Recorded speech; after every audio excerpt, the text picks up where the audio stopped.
I'm Dave Baker. And I'm Andrew Price. Welcome to Deep Cuts, the podcast where we pick a topic and then walk you through the ins, the outs, and the nitty-gritty, so you can appear like an interesting and idiosyncratic person at your next forced social function. Today's topic is... Laz Rojas.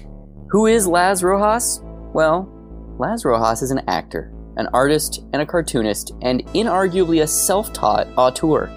In the 1990s, Laz was attempting to break into Hollywood. In order to convey his talents, he created a 4-hour demo reel that can only be deemed as a sweeping epic. One that featured over 100 characters. Women, men, children, and even aliens. All brought to life by none other than Laz himself. Yes, that's correct. He literally played every single character in every scene, fully as committed to his performance as Lady Erica, the dominatrix, as to C-Note, the highly problematic black-faced rapper. However, the nearly 6 months of effort it took to bring this project to life did not open up a doorway for Laz to fame and fortune. His one-man showcase went almost completely unnoticed, until it grew a cult following in the underground tape trading scene of the late 1990s and early 2000s, and caused every single person to witness its singular brand of genius to ask one question: who was Laz Rojas? What was the true intention behind this Lynchian wonder of Herculean DIY effort? Whatever happened to the man who created quite possibly the single most bizarre piece of filmmaking ever made?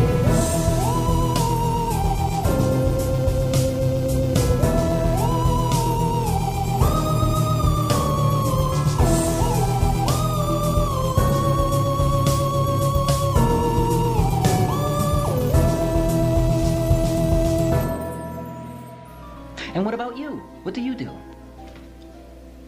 Oh, I'm a writer. Oh, fantastic! What do you write? No, don't tell me. Novels? Songs? Poetry? I know. Movies. Everyone in LA writes movies. I must say, Captain, your security measures are most extensive. There are those who disagree with our policy of cooperation with Arachna, General, so we are forced to take precautions. You know, if I live to be 100, I'll never understand why you broke up with Tommy Gordon after going steady for 2 years. That was the worst day of my life. You know that, don't you? You know, traffic's really getting bad these days. It took me 20 minutes to get here today. That's bad. Used to take me 15. Why didn't you ride in with Darlene?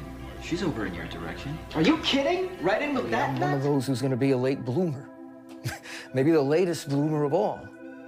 But I still believe this is what I'm meant to do. And the only thing that'll convince me it isn't is if I die before it happens. The Burden of Dreams. Werner Herzog's 1982 seminal film Fitzcarraldo is often referred to as the most logistically complex film ever made. The story centers on a rubber baron who's compelled by a vision to build an opera house deep in the Amazon jungle. In order to gain the funds to do so, he concocts a plan to haul a steamboat over a mountain and use it to transport people and goods to a secluded and rubber tree-rich area of the jungle, ostensibly making himself the only conduit to this valuable resource. The film stars longtime Herzog collaborator Klaus Kinski as the titular Fitzcarraldo. The film is an impressive story of the human spirit and the willpower it takes to truly be indomitable in the face of one's own ambition. The scope and gritty reality of the film carry extra weight and gravitas due to the means by which the film is carried out. Initially, Herzog, inarguably one of the most important directors to ever work within the medium, had a 3-picture deal lined up at a high-profile American studio. So, he went and pitched them. Pitched the idea of creating a film and telling this rubber baron's journey deep into the Amazon jungle. They said, "We love it. We'll shoot it on the back lot next August." To which Herzog replied, "Fuck you. There will be no plastic solutions for this film. We will do this, or we won't." And the funny thing is, and I read this and I was like, this is the reason for this. You're not trying to draw parallels between Laz Rojas and Werner Herzog. You're just trying to manufacture an opportunity to do a Werner Herzog impression. The development execs were befuddled. Werner, one of them leaned in, furrowing his brow. "Are you saying you actually want to take a fucking steamboat over a mountain in the Amazon? You want to do this for real?" Needless to say, Herzog didn't make the film within the studio system. He produced the film independently. Shooting the film took close to a decade, with multiple people losing appendages and even dying. Halfway through the initial production of the film, it was shut down because Mick Jagger, who was playing a mentally handicapped supporting character, had to leave for a Rolling Stones tour, and Herzog was forced to literally start over again. He forged documents from the president of Peru stating that he was allowed to film in the jungle. He ostensibly built a roving town of over 300 indigenous workers who helped him day to day, literally moving twin steamboats through the Amazon jungle. The logistics involved in hauling these 230-ton steamboats through the incomprehensibly dense jungle can only be described as nothing short of Herculean. At one point, legend has it, he even threatened to shoot Klaus Kinski at point-blank range while holding a rifle because Kinski was making overtures of leaving the production, becoming sick of living in the Amazon and almost getting eaten by snakes every day. We could literally do a whole episode just on the making of Fitzcarraldo.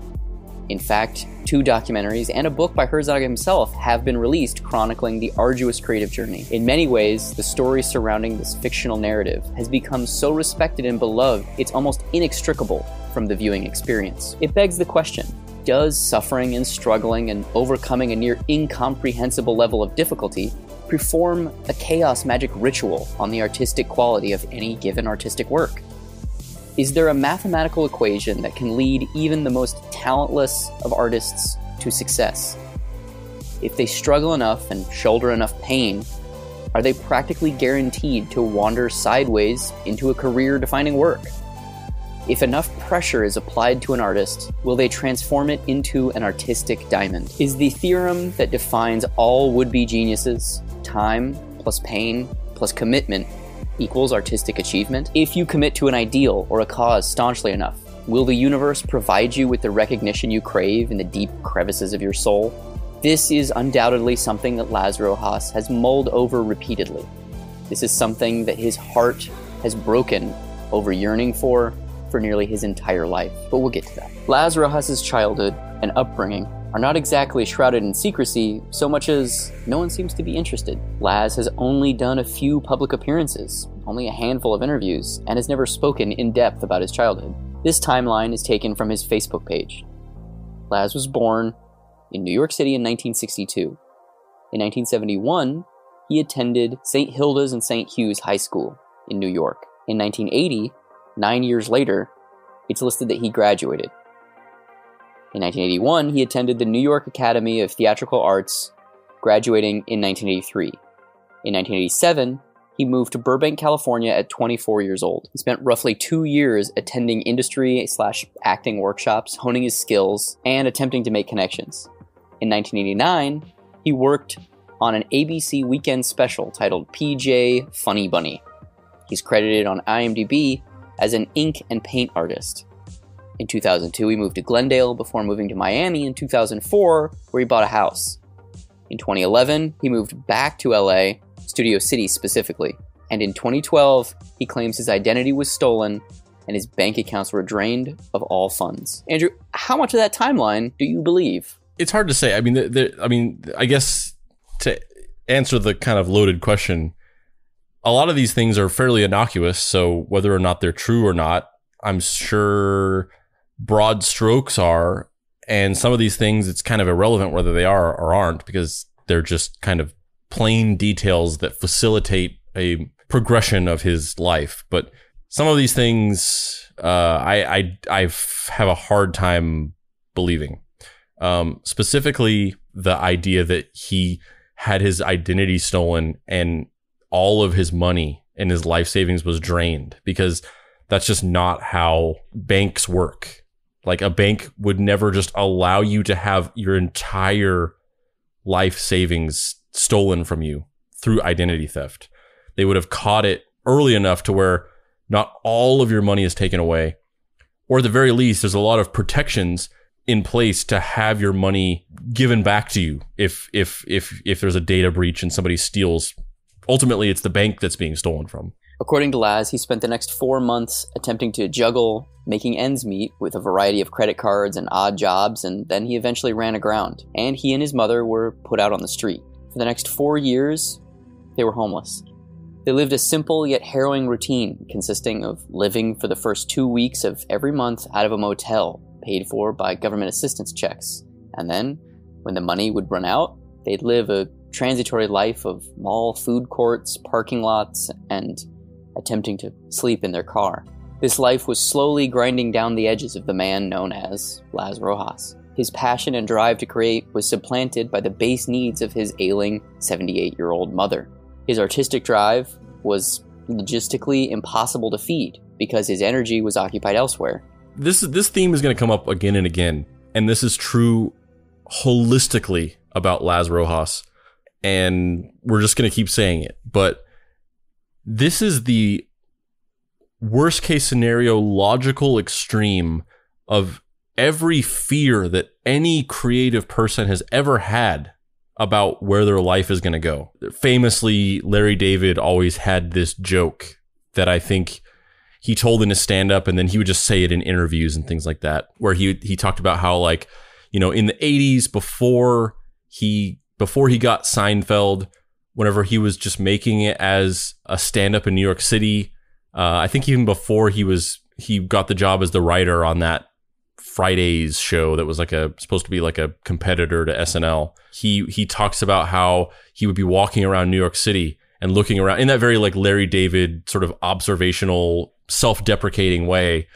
His joke is that he would be walking around New York City and he'd be looking around, finding places where he could live if he becomes homeless. If this all goes south and I end up on the street, like, that seems like a good place that I could sleep, and that seems like a good place that I could hang out. I think that's, you know, that joke is an externalization of I guess the fear of anybody, not just artists. Like, everyone's scared that their life is going to go into a really bad place and they're going to not be able to support themselves and they're going to end up on the streets. But it's most iconically this nightmare / cautionary tale of being a creative or being an artist or trying to make it in the entertainment industry or whatever. In a previous life, Laz Rojas was an artist through and through, but that felt like ages ago. As a younger man, Laz created a comic strip, What TV, about the local news broadcasting industry, featuring characters like Rick Bradford, anchor person, Linda Barnes, other anchor person, Gary Burns on sports, and Dr. Bob Gordon on the weather. These comic strips he drew, like, they just look like any comic strip from the 80s. They're really good. During that big boom of Sunday comic strips getting really popular. Yeah, and he also couldn't have been that old either. Like, that's the thing that's crazy. At the very oldest, he's like 20 something. But I would venture to say that these strips are made when he's a teenager, if not preteen. For his birthday, though, he got a camera, his 10th birthday. And he ended up making a bunch of short films, like a lot of filmmakers do. He made one specifically called Martian Invasion, which is a Super 8 movie where he built a whole town, basically, like a prop town. And then, you know, made little model alien ships and then basically lit the whole thing on fire, which is, you know, it's a fairly typical thing for a lot of would-be filmmakers to do when they were little kids. During the research for this episode, we ended up reaching out to Zach Carlson, the documentarian behind the Vice television show Outsider, who is probably the only living expert on Laz Rojas. Like, what is your view on his childhood and then early life up until when he moved to LA? Well, in the episode, there's a moment where he says, I didn't have time for dating. I never had time for that. And so I'm 99% certain that he's never been intimate with anybody physically. And when we were driving, like when the camera wasn't on, he also made a similar comment about friendship, where he said he was so focused on his work and his family that it left no time for him to develop outside relationships, platonically or otherwise, with anyone. Yeah, I mean, that makes sense because, I mean, Dave, remember when we were on that other podcast and we were kind of talking about our influences or our nostalgic like memories or whatever? My whole story about how when I was a kid and I didn't have friends, so I used RPG Maker to like make games and like tell stories through that. Like, I actually specifically thought of that with Laz Rojas's demo video, just the idea that he played 102 characters and he made this whole thing by himself, and he couldn't even find one person to hold the camera. And it reminded me of that a lot, to the degree of like what Laz Rojas did both at that time and all through the years up to today, is like as if when I was a kid, when I was doing that, when I was making those games, it was like if I just kept doing that, I never made friends. And now in 2020, as a 32-year-old man, I just lived alone in a motel, like making games on RPG Maker. Like if I just took it to that degree, so the fact that he didn't have any friends is not surprising to me at all, because I have a small peek into that window, but I luckily, I guess, was able to move on from that.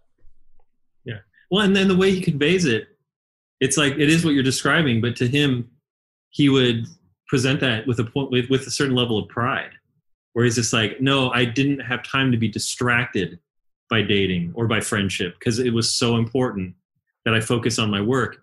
And that sounds like something that you could easily present as like an excuse, except when we went into the storage space and he was showing us, like, there was sketches he would do for like an animated series, and there was literally a stack of 800 sketches for this like Star Trek inspired sci-fi show he wanted to do. And it's like, oh no, you actually did spend like 3 years, designing this cartoon that nobody was working with you on or anything. It just, you had this image in your head. And so, well, there's a figure in the script somewhere, I think, where it's like he wrote 6 feature-length scripts for the Absolutely Smashing thing, which I double took that. I was like, what? Like, yeah. However, all that kind of turned on a dime one day when he saw an ad for a local acting school. He basically just begged his mom and dad to let him be, in this acting school so he could learn how to be an actor, so that he could then star in his own movies and be the canvas that tells the story. And they enrolled him in it, and he supposedly got the acting bug at that point. Also during this time, he wrote a novel titled The Fantastic Voyage 2, which is a sequel to The Fantastic Voyage. He also made Super 8 animated movies where he would draw every frame by hand and basically build a whole world for himself with these animated films and live action films and acting, and kind of made all of this himself. From here, Laz became interested in video games. He programmed many acclaimed mods to existing games, including the beloved Wolfendoom mod and hundreds of bots and skins created for Raven's Star Trek Voyager Elite Force game. You just keep going, and there's just more and more. Like, you could do a whole episode just on Laz Rojas, the video game mod guy. That's the thing that blows my mind the most is the video game mod stuff, because I had no idea about that. Because he did a lot of mod stuff, but specifically one in particular, he did the Wolfendoom mod, and that usually popular, right? That's like a widely known mod. It actually, there's an entire genre of video games patterned off of that mod. Like, how, I don't know if you're familiar with the video game world, but there's a lot of like unofficial genres of games that have cropped up where there's like Metroidvanias is a really popular type of game right now. And a Metroidvania is basically a game that borrows elements from the gameplay mechanics and gameplay loop of the Metroid franchise, but also the Castlevania franchise, because they're similar, but they have these key differences. And Metroidvania games are basically video games that kind of borrow from both. And in the same vein, there is a particular type of first-person shooter that borrows gameplay mechanics from Wolfenstein and Doom, which are once again very similar types of first-person shooters, but they have some key differences. And it all comes from that mod, which I never knew that. Not only did I never know that there was like a specific author of the mod, but I certainly didn't know it was him. Right.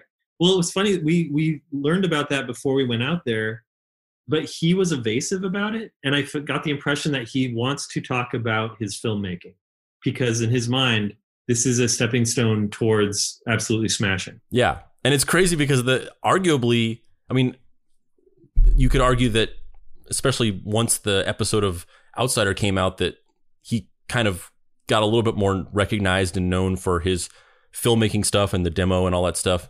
But certainly before that, arguably, the game modding stuff was the thing that he was most successful at. Oh, I'm sure. And then he didn't want to pursue that, right? Because again, he got it in his head. I think he did that as a hobby.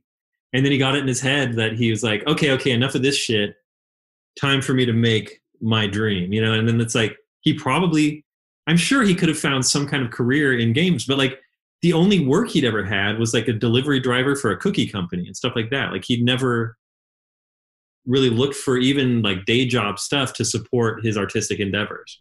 The thing that I gravitate towards so much about this, especially right here, all the things that he did on his path to doing this demo video and trying to become a filmmaker, I find the concept of compartmentalization of creativity and how we choose to express ourselves very interesting. If one of the recurring topics that we kind of hit on a lot is these people who were consumed by this drive to express themselves and to accomplish this thing, a sister to that, which I am personally very fascinated by, is how we choose to express ourselves in those ways creatively, what that means about us as people, and how it reflects on the compartmentalization of creativity. I think classically, you think of people in a creative capacity. When you have people who make things, whether they're successful at it or not, you think of people as one thing or another. You like, oh, there's a guy who's a musician, and he's a guitarist or even multi-instrumentalist. That guy's a musician, or that person is a musician. And then you have people who want to be writers, and that person is a writer. And that even drills down into like, that person wants to write novels, or that person wants to be a screenwriter. And then, you have like, oh, this person makes comics. This person wants to make video games. And I think the way that we're sort of trained and programmed is to think of those things as holistic. You are this one thing. And I think probably the furthest we get away from that as a society, like observing creativity, is we think about these crossover artists. That's typically a lot of musicians who will like be in movies and try out an acting career. And the ones that come to mind are like Tupac did some movies.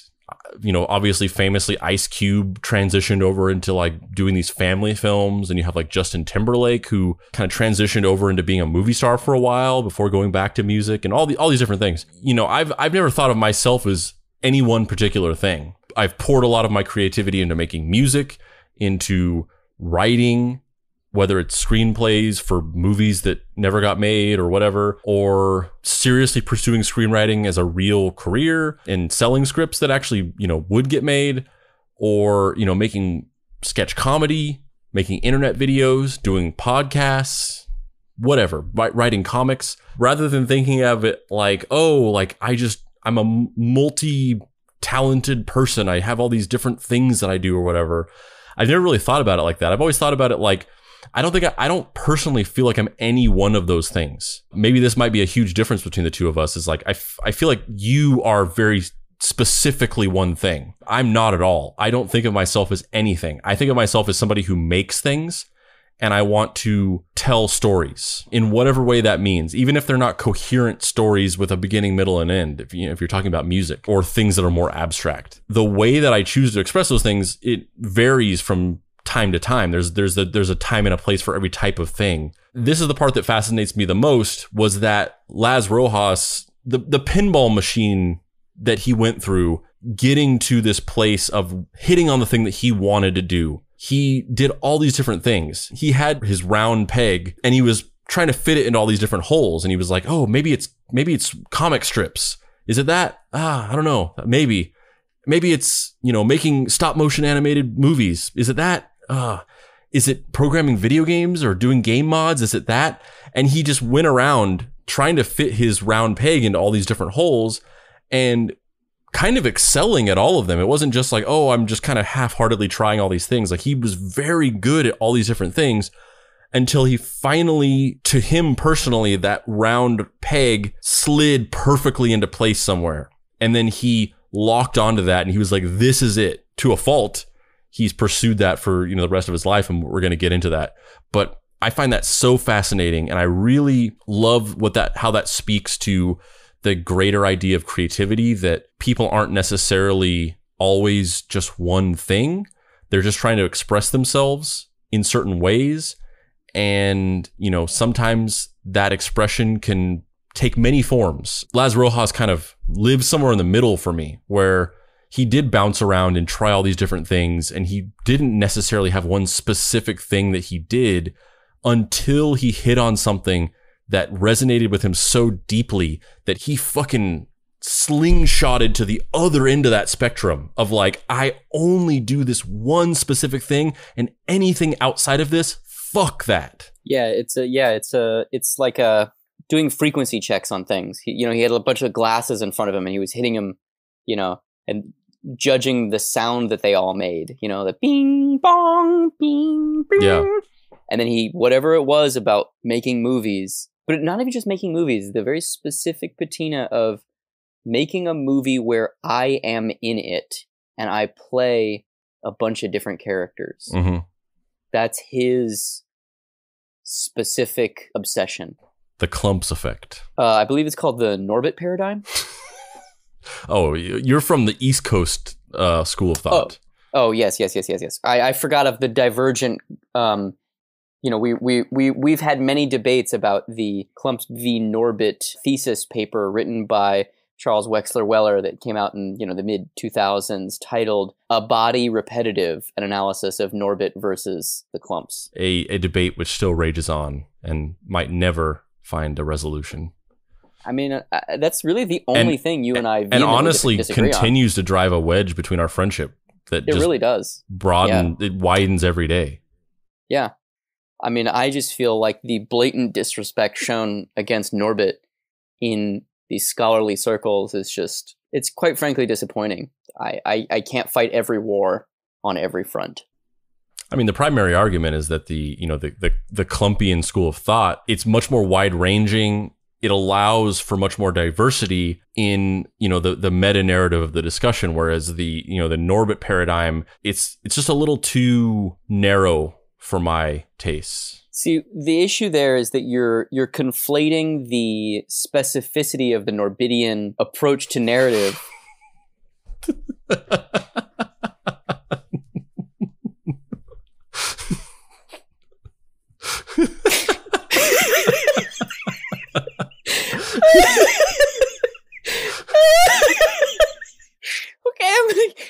I'm getting under control. I think Dave is crying. I am. I'm definitely crying. So it's a cathartic cry. Look, man, I'm just saying, if you want to eat the bologna of the soul, it's the Klumps. If you want to have the fucking filet mignon of the existential sublimity of the Norbidian approach to existence, I think you might be a better husband, better father, and quite frankly, a better friend.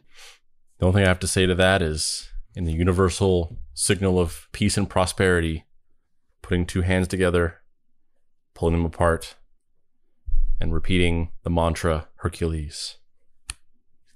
Hercules. Hercules. I'm assuming that's a fucking Klumps reference, but I don't even fucking know.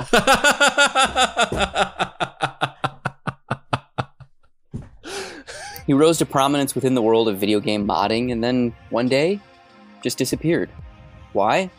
Because he had enough playing with other people's toys. He wanted to finally make the films that were inside of his head. He wanted his own toys.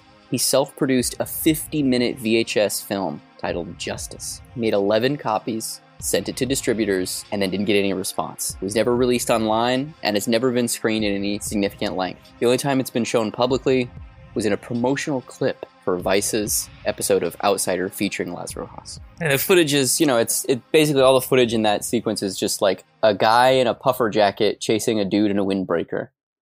And they're kind of running around the desert. One of them's got a rifle. And the shot compositions are actually very competent. Like, it looks like a well-executed movie shot on VHS. Yeah, and we're gonna learn that continues to be true even whenever he's shooting all these things where he's playing 100 different characters and every single scene is him interacting with himself. Even in that situation, for somebody who doesn't know anything about filmmaking necessarily, he has an intuitive sense for composition and setting up a scene and creating visual vocabulary and geography And, very, very few of his shot compositions have too many imperfections in them. He doesn't, especially considering that it's just him playing every character and just setting up a camera and cutting around himself. It's really competently composed. Yeah. This, however, didn't get him noticed. So what did he do next? After moving to LA, he spent 5 years working, trying to make something happen. He wrote script after script after script, but nothing stuck.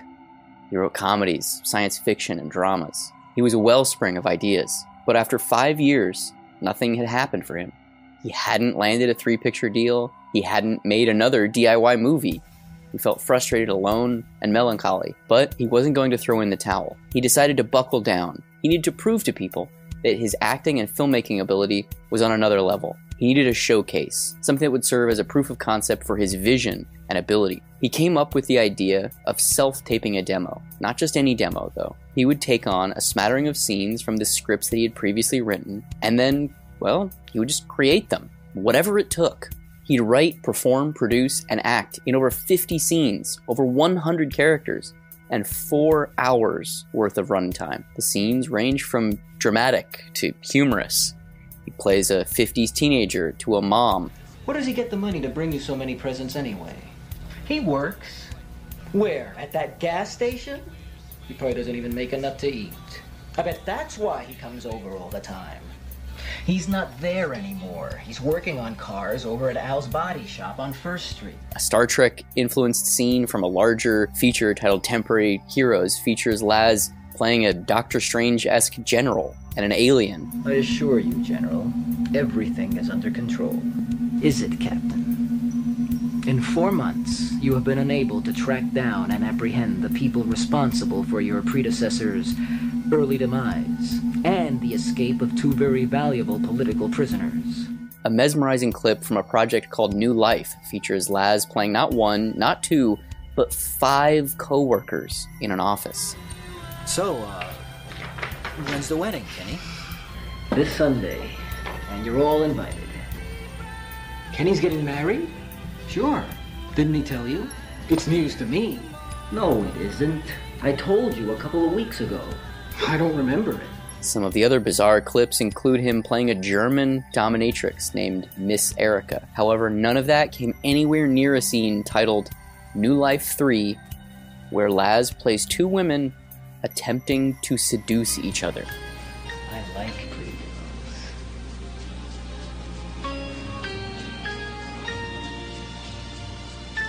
I think you're one of the prettiest girls I've ever seen. It's a shame you're so rough all the time. But tonight, you're going to be my kind of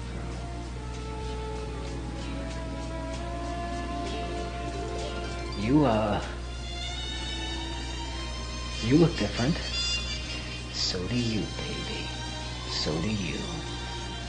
I'm so fascinated by the idea that Laz Rojas, the man, may not have ever known a woman intimately, specifically because the way that he films the female characters is erotic, and he uses his own body as the canvas to showcase the eroticism. And that is a bizarre and very, very fascinating double helix of something. I don't even know, like it's just like, I'm exploring sexuality in a like mimetically sealed Mobius strip where like the way I'm interacting with women is through my own body. Yeah, that's actually really beautifully put. He had one close female friend, I think in college. And I got the impression that maybe he would have been interested in pursuing a relationship with her, but it was not meant to be. I mean, he essentially said as much. And then at that point, he's like, well, tried it, didn't work, moving on. And so if there was an inspiration for him outside of fantasy, it was this one like platonic friendship that he had. Well, it's interesting.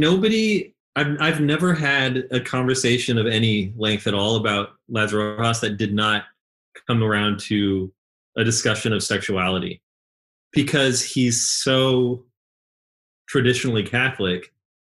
that like any sort of flexible sexuality is just completely forbidden, right?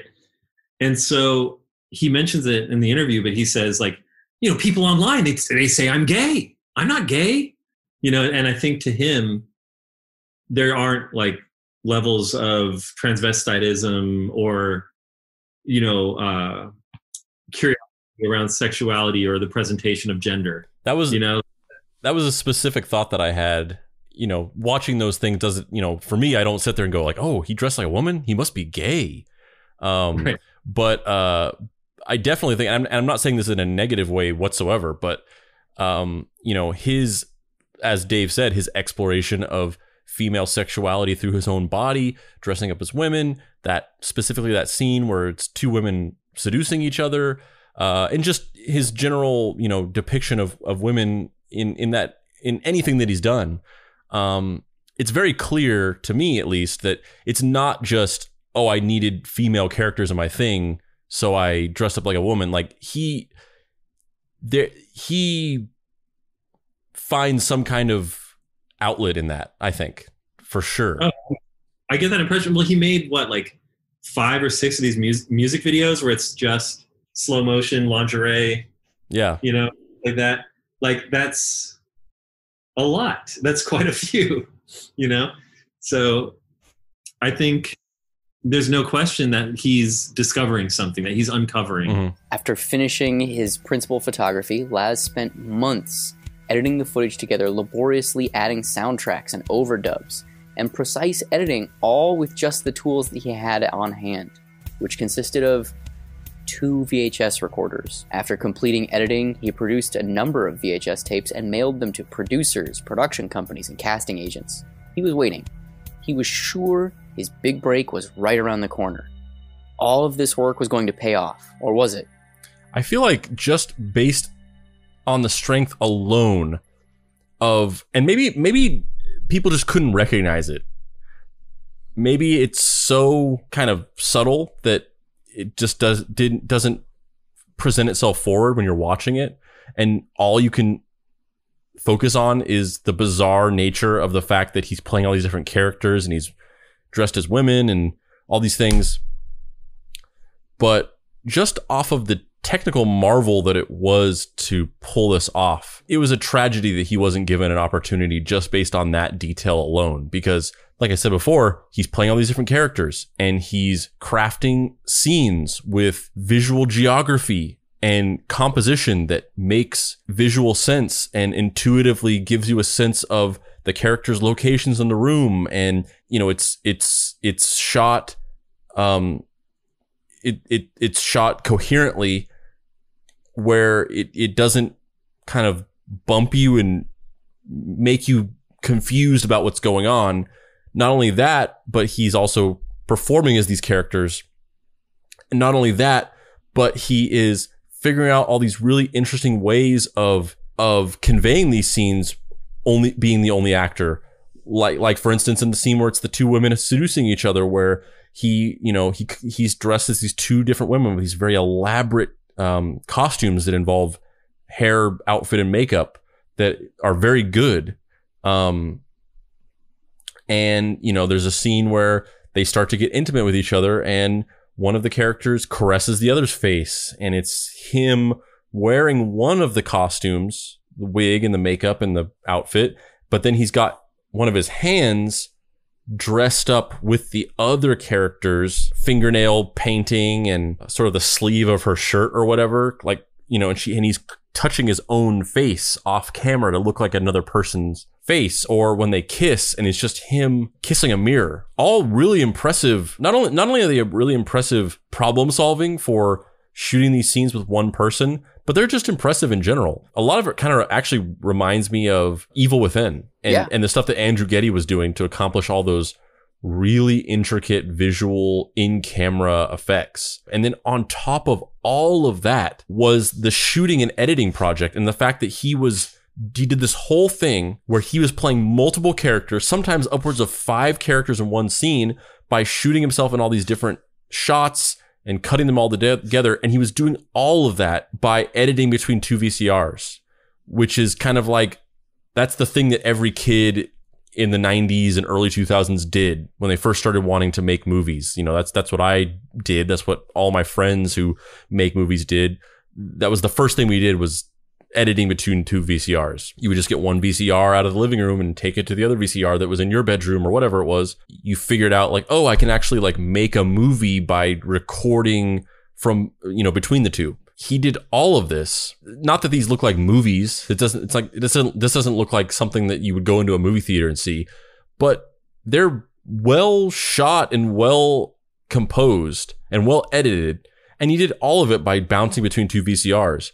And he was even talking about, I forget what it was, but he was talking about it in some interview. Maybe it was the Vice thing that Zach did, but he was talking about how there was some level in inaccuracy of when the tape would actually start recording whenever you'd hit record, to the point where like if you tried to like record between two VCRs, you would sometimes get like little milliseconds of blank space in between shots because it was inaccurate in the way that it would start recording from the time that you press the button. It wasn't instantaneous.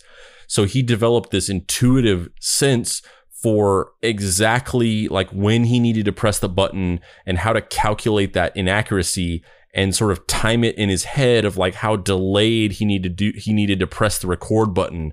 And he had all of this muscle memory stuff just imprinted in his mind after a certain point where he was able to just instinctively do it and hit it perfectly every time. And, you know, something in there should have led him to more success and opportunities in his life. Yeah, even if it was just the fact, like the more flamboyant and over the top aspects of this, you know, where he's playing an alien and he's playing a rapper and he's playing a woman, multiple women. That aside, he's really good in, like, I mean, the blackface conversation and the conversation around his sexuality and exploring that through these female characters is a separate topic. Just judging his performances in the various roles, he's really committing to all of them, and he's really acting, and it's interesting too in his vocal tonality and intonation where he's not really even doing voices. Every character speaks with Laz Rojas's voice, more or less. You know, he's not like coquettishly pitching his voice up when he plays a woman or speaking in faux ebonics in like a weird racist thing when he's playing C-Note, the blackface rapper.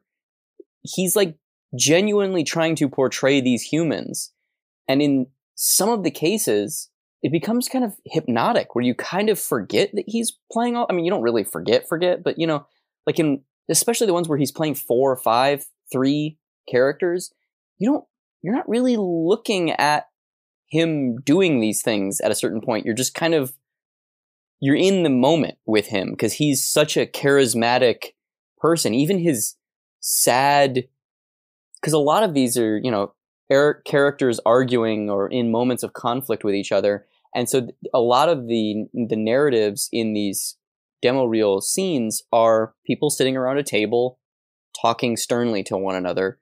And a lot of it's filled with pregnant pauses and, you know, emotional glances and this kind of like wounded nature. There's a lot of the recurring theme through a lot of the sequences are that all of these characters are deeply flawed and hurt, and they're hurting each other. You know, there's a common recurring theme of like people repeating mistakes over and over again, which again factors into the fact that he spent years, months, who the fuck knows how long he spent on principal photography doing the same thing, which I'm sure feels like a mistake when you're in it, you know, where you're just like, I'm doing this fucking same thing again and again and again. He definitely did, because if you look at the bloopers, it's just hours of him being like, what the fuck am I doing?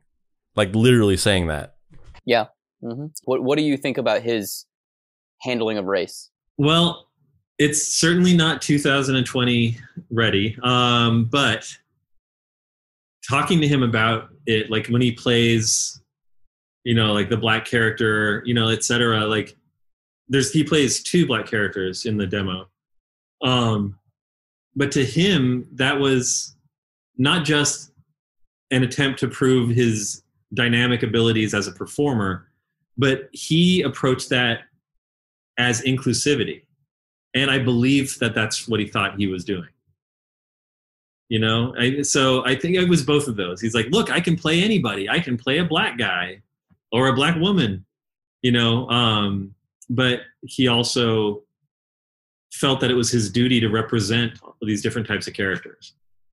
And obviously not everybody would approach that the same way, but I think it was genuine. Like, you know, and I think that the fact that he's Cuban and outside of ethnicity, he feels very ostracized from general society, made him feel that he was being sympathetic to those characters. He's like, I know what it's like.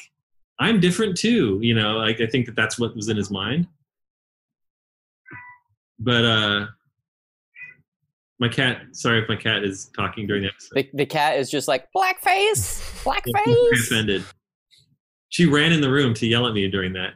Yeah, I you know, in reading interviews with him talking about that, both in your episode of Outsider and some other interviews that I read with him and stuff, you know, the thing that he talks about of, he specifically says basically what you just said, but he kind of says it in a way of like, you know, if I hadn't had black characters in it, people would have been like, why are there black characters in it? Right. I don't necessarily think the logic of that is airtight. I don't think anybody would have, when you put out a thing when it's you as a person playing all these different characters, I don't think anybody would have been like, where are the black people? Or even women. I think if he made a thing by himself and it was all men, I don't think that would have struck anybody as off if he did not portray women. But I guess I understand it conceptually, if, you know, with what he said and the way that he justifies it, or the way his explanation for it. I can understand conceptually if you are a person that does not fully seem to understand the historical and cultural significance of blackface and what it means. Right. I can see you thinking in that way of like, oh, I just need to represent these characters because I want to have all these different diverse types of people, and I don't want it to just be, you know, people like me, and that naturally extends itself to, I'm going to play a black person, a black guy, a black woman. I understand it conceptually. If you don't fully grasp the significance of what blackface sort of represents. I don't know. I mean, this is obviously, I'm coming from a place of white male privilege, you know, I'm sure, but like, I'm a huge believer in sincerity of intent. And I feel like somebody can fuck up something unbelievably, but if they meant well and they were truly trying to do something right, I will personally forgive almost anything, you know? And I don't mean like somebody thinking like, oh, if we get rid of minorities, we'll have a better America. Like, that is an aggressive negative. But if somebody's just trying to do something genuinely positive and they do it all wrong, I will still look at the positivity in their intent and appreciate it. And I really, after talking with him, believe that that's what it was, is what you're saying, you know, and how he described it. Like, I think it never entered his mind that might hurt somebody or might make them feel misrepresented. Like, he just thought that they would feel represented, you know? And so I totally understand why people do not like seeing him in blackface, but I also believe that there's a genuine innocence to his intent. Yeah, I mean, it's pretty off-putting, but it's pretty off-putting. It's pretty off-putting, but you know, I mean, I think that I agree with the emotional core of what you're saying, that he just literally didn't know any better, you know? Yeah, like I wouldn't do it, you know, and I don't think it should be done. Yes, absolutely. Yeah. But lacking that self-awareness, probably not fully grasping, like I said before, like I repeated a couple times, the cultural significance of it. And as you said, just genuinely having a particular intent that was meant to be one way, even if maybe it accomplished the opposite because of large blind spots that he had. Ultimately, he did not receive any acclaim from any industry people he had sent the tape to. He just got a single response back, which said, "You have no talent. You'll never get anywhere."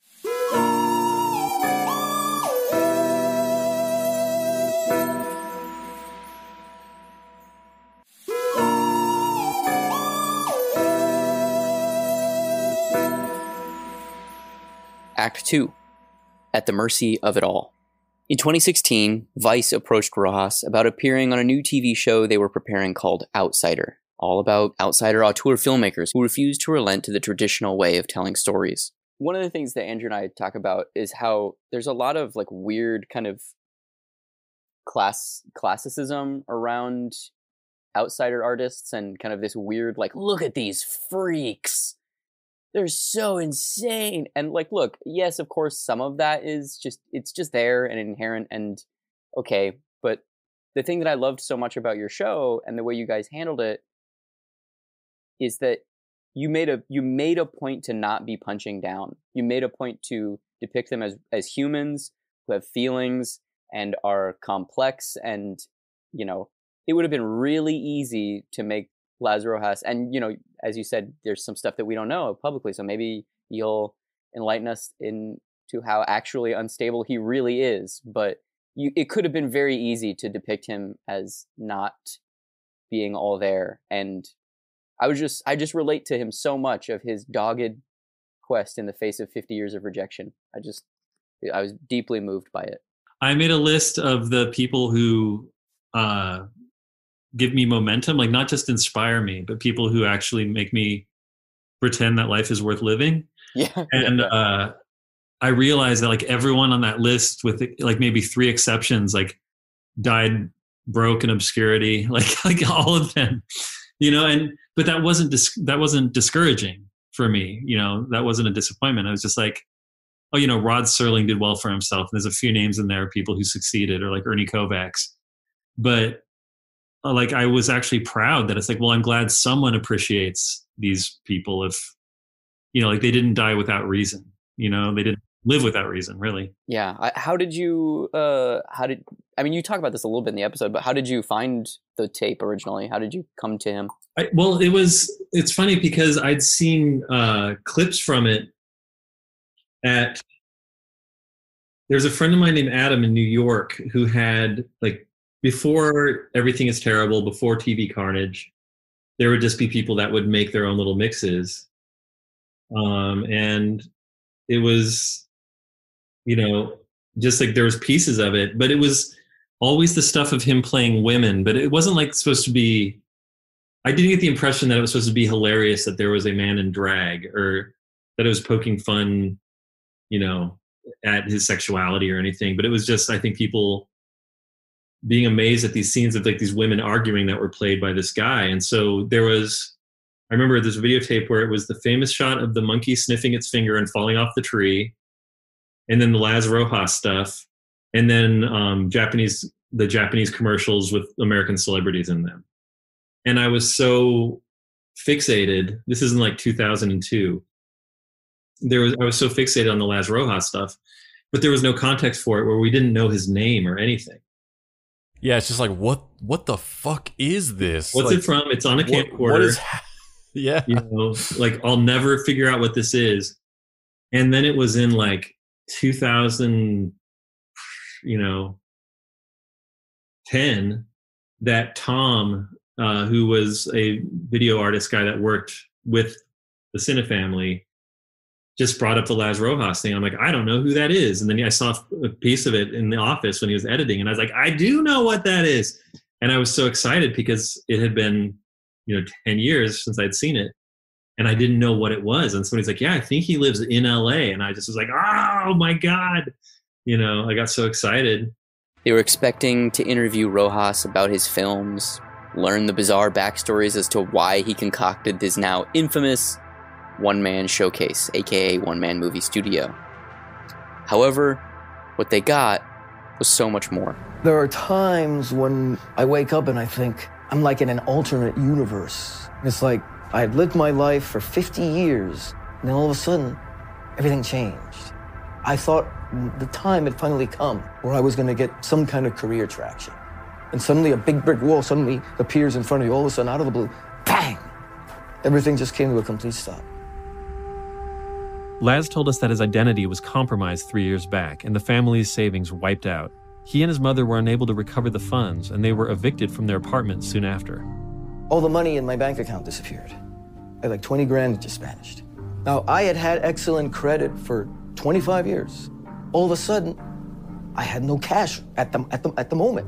I had to try to juggle, pay part of my rent and part of the credit cards. And once that ran out, I fell behind.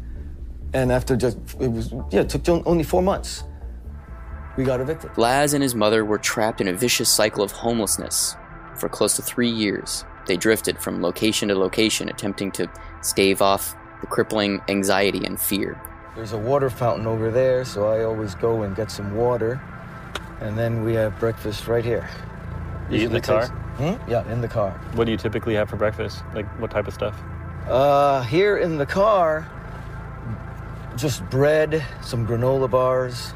When we're at the motel, of course, we have, we can cook there with the microwave, so we have oatmeal and other things, but here it's very limited. Right now, we're in the parking structure where we come after using the restrooms around 5 a.m. I'll admit that there are times when I really miss my privacy. I mean, no matter how much you may love a mother or a father, to be cooped up with them 24 hours a day, 7 days a week, especially in a car, is quite a bit to get used to. So I basically have had absolutely no privacy. This is where we park, right here. Throughout the outsider profile of Laz, he delivers uplifting and simultaneously soul-crushing missives, like the following.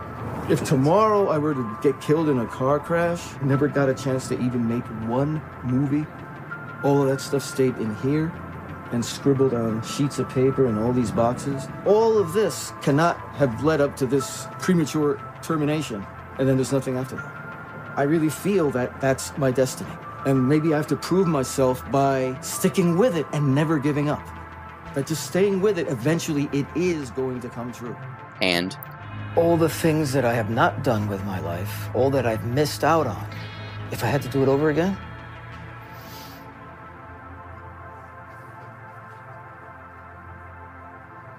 I would. When I made this choice to pursue this, it was like, this is my destiny. For some people, it happens early in life. For other people, it happens later in life. Maybe I'm one of those who's going to be a late bloomer. Maybe the latest bloomer of all. But I still believe this is what I'm meant to do. And the only thing that'll convince me it isn't is if I die before it happens. And then when we had the opportunity to do Outsider, we knew we were only going to get a few episodes. And so Miami Connection was the big introductory one because that movie is, just has a wider audience. And so it's more marketable.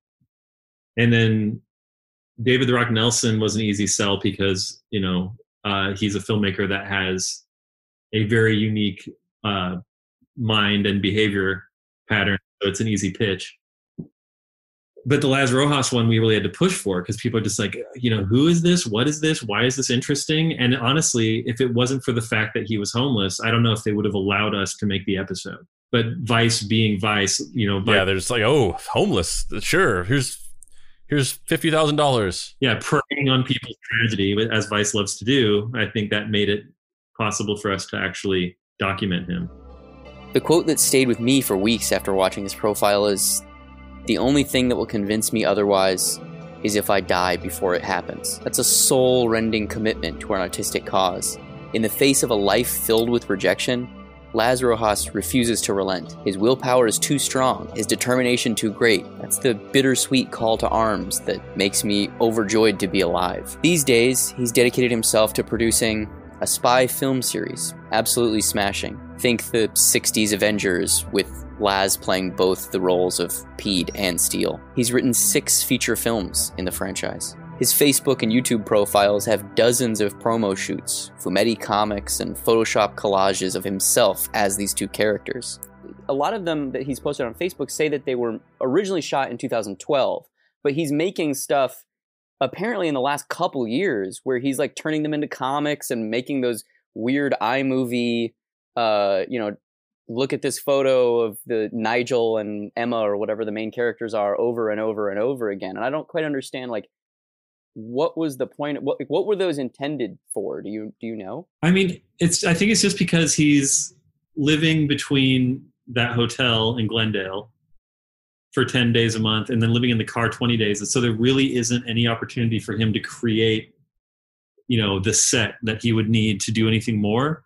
So he can only use the stills he has and like the limited amount of material that he's created.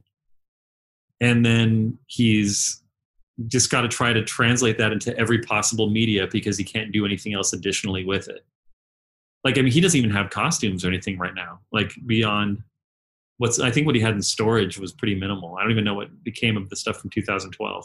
The Outsider episode climaxes with Laz's work being shown to an adoring throng of onlookers at the now defunct Cinefamily in 2016. He's heaped with love and attention. It's obvious he doesn't quite know how to handle it, which is understandable. I wouldn't either. And that's kind of why I connected so much with Outsider and, your approach to the show, and also specifically the Laz Rojas episode, because he was so like emotionally raw. Yeah. Well, according to him, this is in the show to a degree, like he was saying it a lot at the Cinefamily event. But he said that nobody had ever even given him a platform to speak about his work, period. Like, not even that he wanted to be adored or that he wanted to be celebrated, but nobody had even like ever had a conversation with him about it. Like, people had talked about him to each other, but nobody had ever once come up to him and said, hey, that thing you did, that matters to me. Like that, which is kind of unthinkable for somebody who's spent that long, trying to hone their craft. What was it like after the episode came out and seeing him embraced? Like, I'm not gonna lie. I watched that shit and I was like weeping at one part where he's talking about like, if I had to do it again, I would. I related to that on like a bone marrow level. Oh yeah. He cried in that part. And it was interesting because we keep talking about his, consistent composure that he has. And that was the only moment where it felt like he wasn't 3 seconds ahead preparing the next emotional or verbal reaction, because he's such a professional in that way.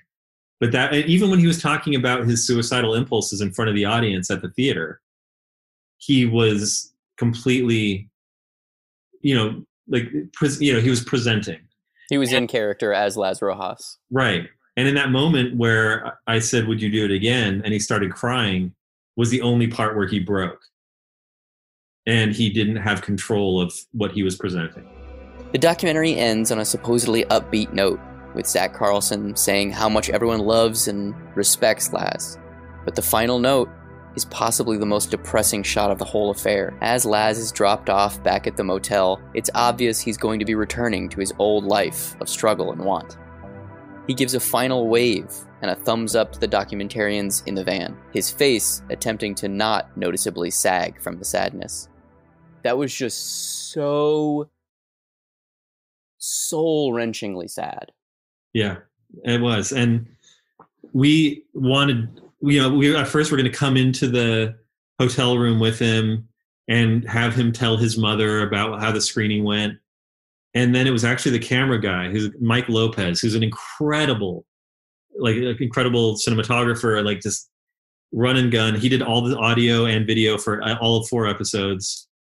Like, amazing. And he said, we're in the van, and he said, wait, let's just get him walking into the room. Like, let's just let that happen. And then the idea was, we could then potentially knock on the door and come in and do a little follow-up interview thing with him or whatever. But Mike got that moment and he saw what you're describing. He's like, this is the final moment of the episode. And he wasn't backseat directing or producing. He just was right. You know, it's like, no, this is where it ends. You know, and it was because of the emotion that Laz had, you know, in his face and in that moment. We tried so hard to get him to let his mother come to the show too, and he would not allow it. And I think it might have been that fear of failure that you guys were talking about earlier, where I think he was thinking, what if no one comes? You know, what if I'm embarrassed? That adds such an interesting wrinkle to it, though, because in the episode when he's like, oh, I wish my mom could have seen this, it's implied that it's like, oh, she couldn't come because she wasn't physically well or able. And the fact that he didn't want her there initially or forbade it or whatever, or maybe that was the excuse and she was physically not able to do it. Right. It's just so sad. But if they're living in a car 20 days a month and they're walking around malls to use the restroom, we could have pulled up in front of the theater, gotten her into a seat 20 feet away. It would have been fine. Yeah. And that was difficult. But and then in a way, in hindsight, looking at the episode, it really is his journey and his story. And I think it does work that he goes back to mom after he's interacted with all of these people, all these strangers who appreciate him for the first time. And he goes back home to mom and the bologna sandwich in the microwave. And, you know, I think that's just what he's returning to as his real life, as you said. And that's the last the greater public sees of Laz Rojas. Complete original, true individual, possibly to a fault. I feel like that moment, that culmination of that whole episode, or maybe just specifically the screening that happened, culminating in that scene that ends the thing, is this really pitch perfect microcosm of the duality or the dichotomy of the entertainment business or just creative artists in general. Laz Rojas's situation is the logical extreme of it, of going from being at this huge event in your honor where hundreds of people are applauding you and hanging on your every word and telling you how much they admire you and, you know, crowding around you and wanting your autograph and getting things signed by you. And then after that all ends and the popcorn is swept away, going back to homelessness. That's obviously the logical extreme of that. But it's a really interesting microcosm for just how this industry is in general. I think a lot of people have that thought or that perception that, you know, when you live in Los Angeles and you're an actor, or if you've been in movies, you are just this rich person, a celebrity, and that your whole life is this poster dream of success. And I think just so many people have no idea that is not the reality of the situation at all. There is like a top 1% of people working in the film industry that are mega rich and highly successful. You know, your Tom Cruises and your Chris Pratts and your mega successful directors like the fucking harbinger of mediocrity, Steven Spielberg, or any of these things. These people are impossibly rich. And then there's like a middle tier where you're like pretty successful and you're able to sort of make a good living doing this thing that you do. And then there's like the other 80% of people working in the entertainment industry are just like broke and like struggling to make ends meet and desperate for work. And like, even if they've like been in a movie, even if you've seen them in a movie or a TV show, behind the scenes, they're just like driving Uber because they can't afford to pay rent off of the money that they made from this one acting role or this small recurring role. And I know so many people like that. I know people who are series regulars on TV shows where they're in like every episode, but they still drive Uber to be able to pay their rent. And I think that is like a thing that most people in the world do not understand. They don't understand the grim reality of trying to be in the entertainment industry. And they don't realize that like half of what people think about it is fake. And if you peer behind the curtain, I can't. What are you cueing me for? Are you gonna say it? Are you gonna say the word? It's kayfabe. It's the self-manufactured kayfabe where Hollywood wants you to think of Hollywood as this land of milk and honey where you can come here and if you're one of the lucky ones, you make your dreams come true. What they don't tell you is that Hollywood is, and this is pre-COVID, pre-pandemic, Hollywood is this burnt out husk that sucks your soul out and like spits you out as this broken human being that's like codependent on the way that this city baits and switches the core dreams that you've had since you were a child, and it gives you little tastes of it here and there, and it just chews you up and spits you out over and over again like that.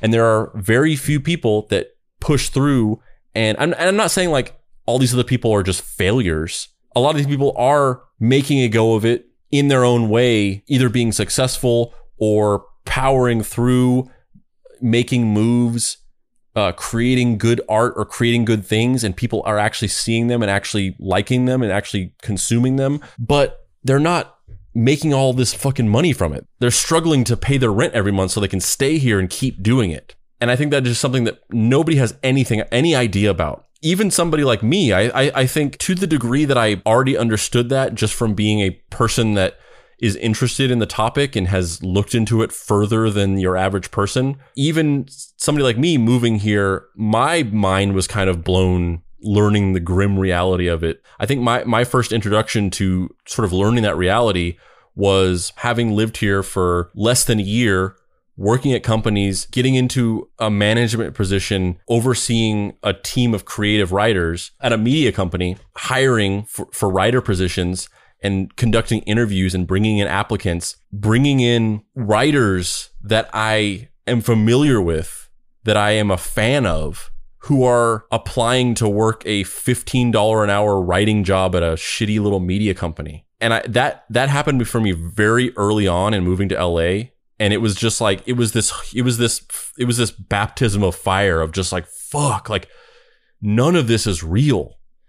Like this person who has created things that I really like, and as far as I know, are these significant pieces of cultural real estate, they're desperate enough to work some entry-level $15 an hour job. That moment at the end of that Vice mini doc where he goes from the screening back to his apartment and that look on his face as he shuts the door, it just speaks all of that in a moment. However, for those in the know, those sacred few film fans that are compelled to seek out and dig and find the gems shrouded in obscurity, this is where things take another turn. Created on March 18th, 2016, Sarah Johnson started a GoFundMe page for Laz and his mother.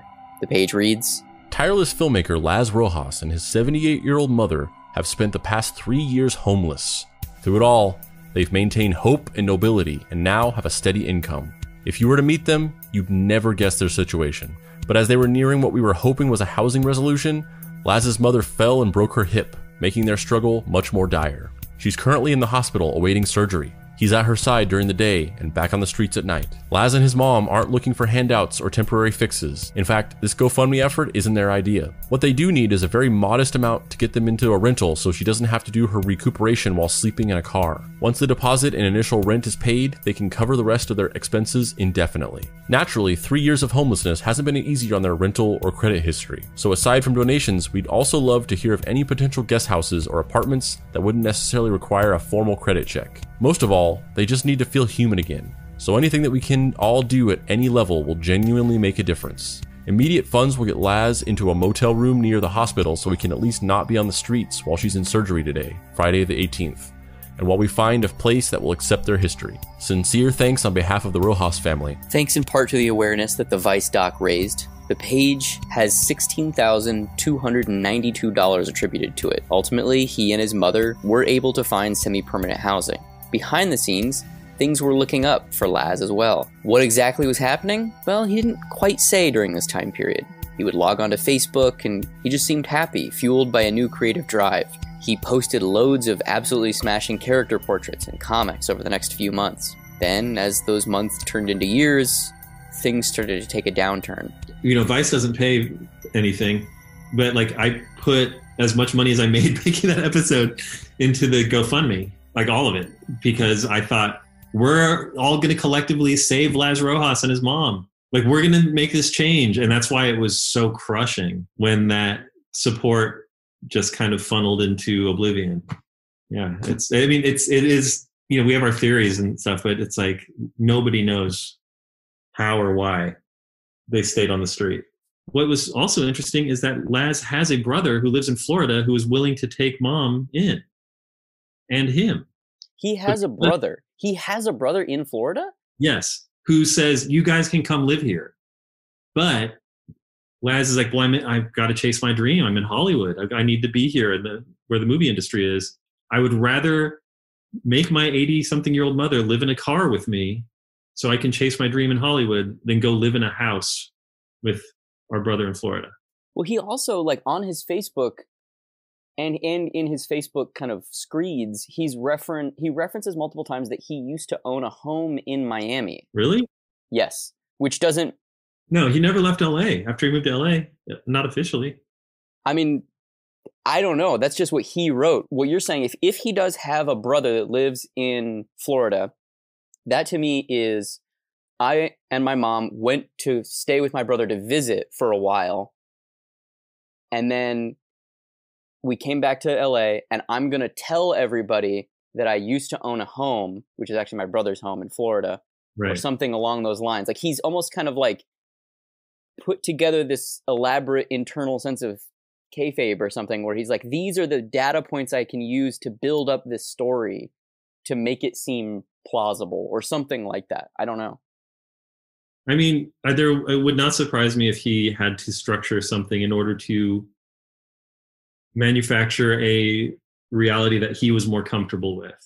Like, because he seems like a person who really needs he really needs to make life meet the fiction that he's written. And that's not an indictment of him. I mean, that's just what he needs, I can't recall if we mentioned, but he's never been apart from his mom. And I'm sure you noticed in the episode that the room that they use is a single bed. And so like their link and his need for that specific security is so intense that I think a lot of his life is creating a fortress from reality. Yeah, because even if he didn't want to move to LA or Miami and give up on the dream or whatever, why can't his mom go? Yeah, it's because she's part of the story. Yeah. When Laz did return to Facebook posting in a meaningful way, things had changed. Things were different. His posts were filled with venom and anger. Something was going on behind the scenes. Something wrong. When people came to him after the Vice episode, like, there was this guy I knew who's like, hey, I'm casting for commercials. I'll put Laz Rojas in commercials right now, like a Pampers commercial or whatever, and pay him. And you get paid a lot of money for commercials. Every time they play, you get paid again. And Laz turned it down because he's like, no, I'm only going to make absolutely smashing. And it's like, you're living in your car. This is a job, an acting job. You can have it. And he's just like, no, only this. And it was it. Like, no, and nobody could even hire him. Like, 4 people tried to hire him that I know of. What degree of that do you feel? I believe that, for the most part, the idea that he's just so dedicated to that vision that he's completely uncompromising in accepting any distractions whatsoever from it. But what degree of that do you feel is maybe, like, in a way, self-sabotaging? He just wants to live in this compartmentalized narrative. Why wouldn't you? Like, that's not going to distract you from doing this. Like, you go and shoot a commercial, it takes like a day, and then you're done with it, and then you go back to doing whatever you're doing. Like, I don't feel like that would really distract you too much or throw you off from achieving this goal or whatever. Oh yeah, and it's fear of failure, right? It's like all of these types of things are rooted in fear. There's no other reason why he wouldn't do it. And there was a point when he turned down this friend of mine is named Theo, and who was doing the commercial. And I contacted Laz, and I was like, there's no reason to say no to this. And I said, you could put this money towards making absolutely smashing, right? Like, you're going to get paid, whatever, 10 grand. And he said, absolutely smashing is a $30 million movie. If they want to pay me $30 million to make a commercial, I'll do it. And I was like, that's the only version of this movie that can exist. It needs to be a major studio giving you $30 million to this movie. And he's like, yes, it's that or nothing. And I was just like, what do you say? Like, how do you tell somebody like, well, you're fucked. Like, that dream will not come true. I mean, no one wants to say that. But there's only one path. And if that path can't happen, there is none.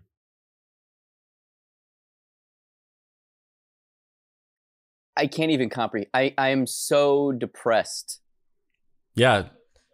It's the logical extreme of that viewpoint. It's like the unrelenting dedication to a singular goal.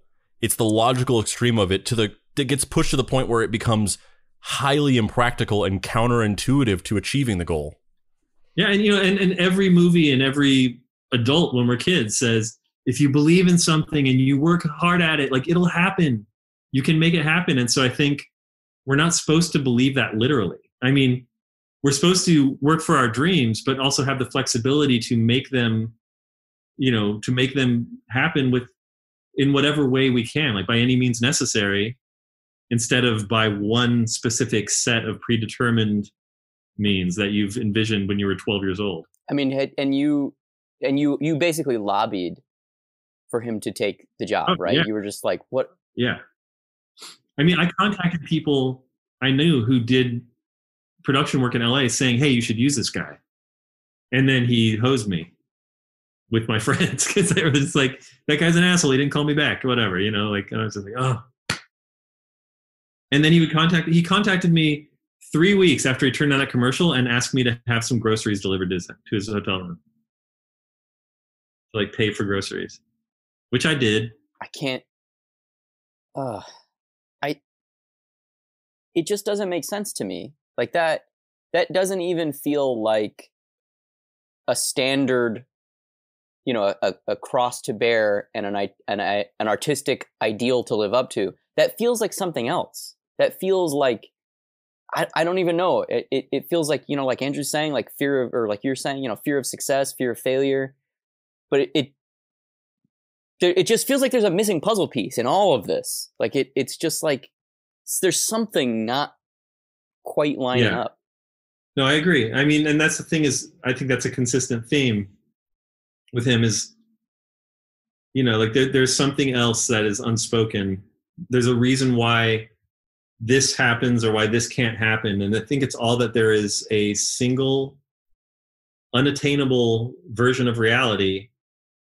And he's just going to focus on that as maybe possibly a safety mechanism, but outwardly, just like, this is my dream and I cannot deter from the path to my dream, or else it'll ensure that it never comes true, which is arguable. I feel like you take a winding path to your dream to make it possible for it to come true. Yeah.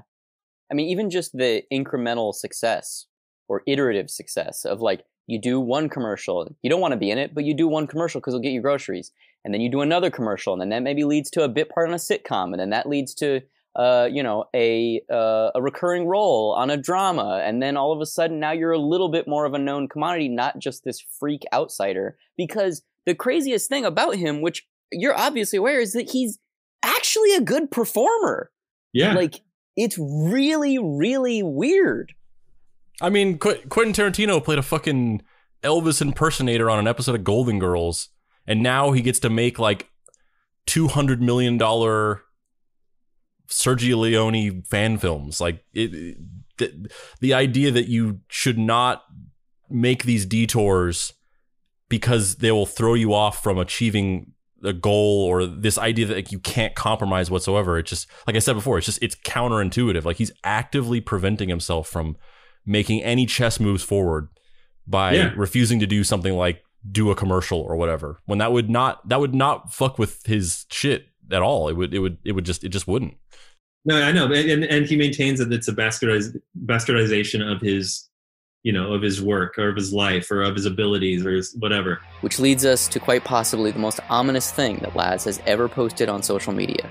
On July 10th, 2020, at 12:53, Laz Rojas wrote on his Facebook page, if I don't post here on Facebook after September, if you don't hear from me ever again, I want all of you to know it will be because of Eddie Moretti and Unbranded Pictures LLC will have forced me and my mother back on the streets and signed our death warrants by refusing to pay me 1 cent of the thousands of dollars they have owed me for over a year. This is a deliberate and calculated effort to achieve our destruction. There can be absolutely no doubt whatsoever based on their behavior, and as such it is pure evil. It simply cannot be described in any other way. In the past, I have kept most of the details of this situation private, but I have reached the point where I am compelled to publicly reveal as much as possible and really don't see how doing so could possibly make matters any worse. So I am disclosing all of my email communications with these people since June of last year. For anyone interested, at the link below you can download a zip archive containing all of the emails, each in PDF format and in chronological order. You'll see that most of the emails are from me to them, since they replied only a scant few times, and even when they did, it was to briefly promise to contact me later on and then never bothered to do so. And at the bottom of this post, there was a zip file with a complete catalog of every email he had sent or received from Vice Media, Eddie Moretti, and a lawyer named Stu Goldstein. The labyrinth contained within is one filled with a man railing against a system, lost within a maze, quite possibly of his own making.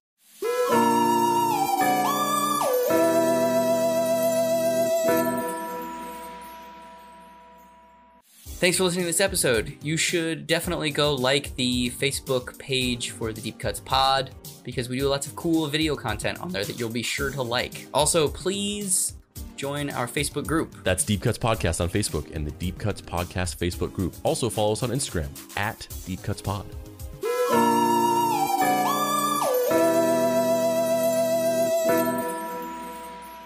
Act 3.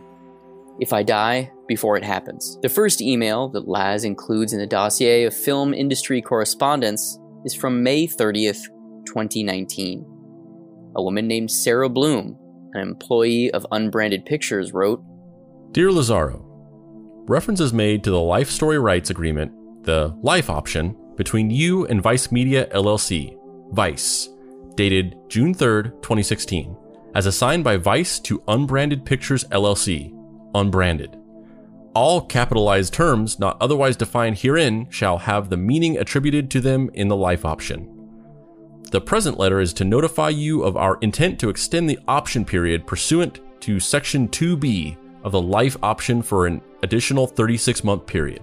All other terms of the Life Option shall remain in full force and effect between you and the undersigned. Yours truly, Unbranded Pictures LLC, per Eddie Moretti. Suffice it to say, Vice and Unbranded were moved by Laz's story. They optioned his life rights after his appearance on Outsider with the intention of making it into a feature film. They optioned his life rights after his appearance on Outsider with the intention of making it into a feature film. And now, here they were, offering to extend the option for an additional 3 years.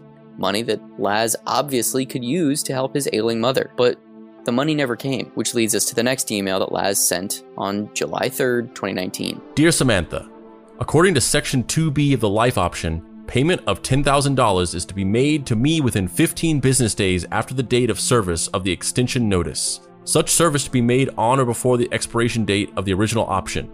However, as of today's date, 22 business days after expiration of the original option and 24 days after service of the notice, this payment has not yet been made to my bank account. Best regards, Laz Rojas. He sent another email on August. Oh boy. I had to make the email bigger. Couldn't see. Yeah, sure you did.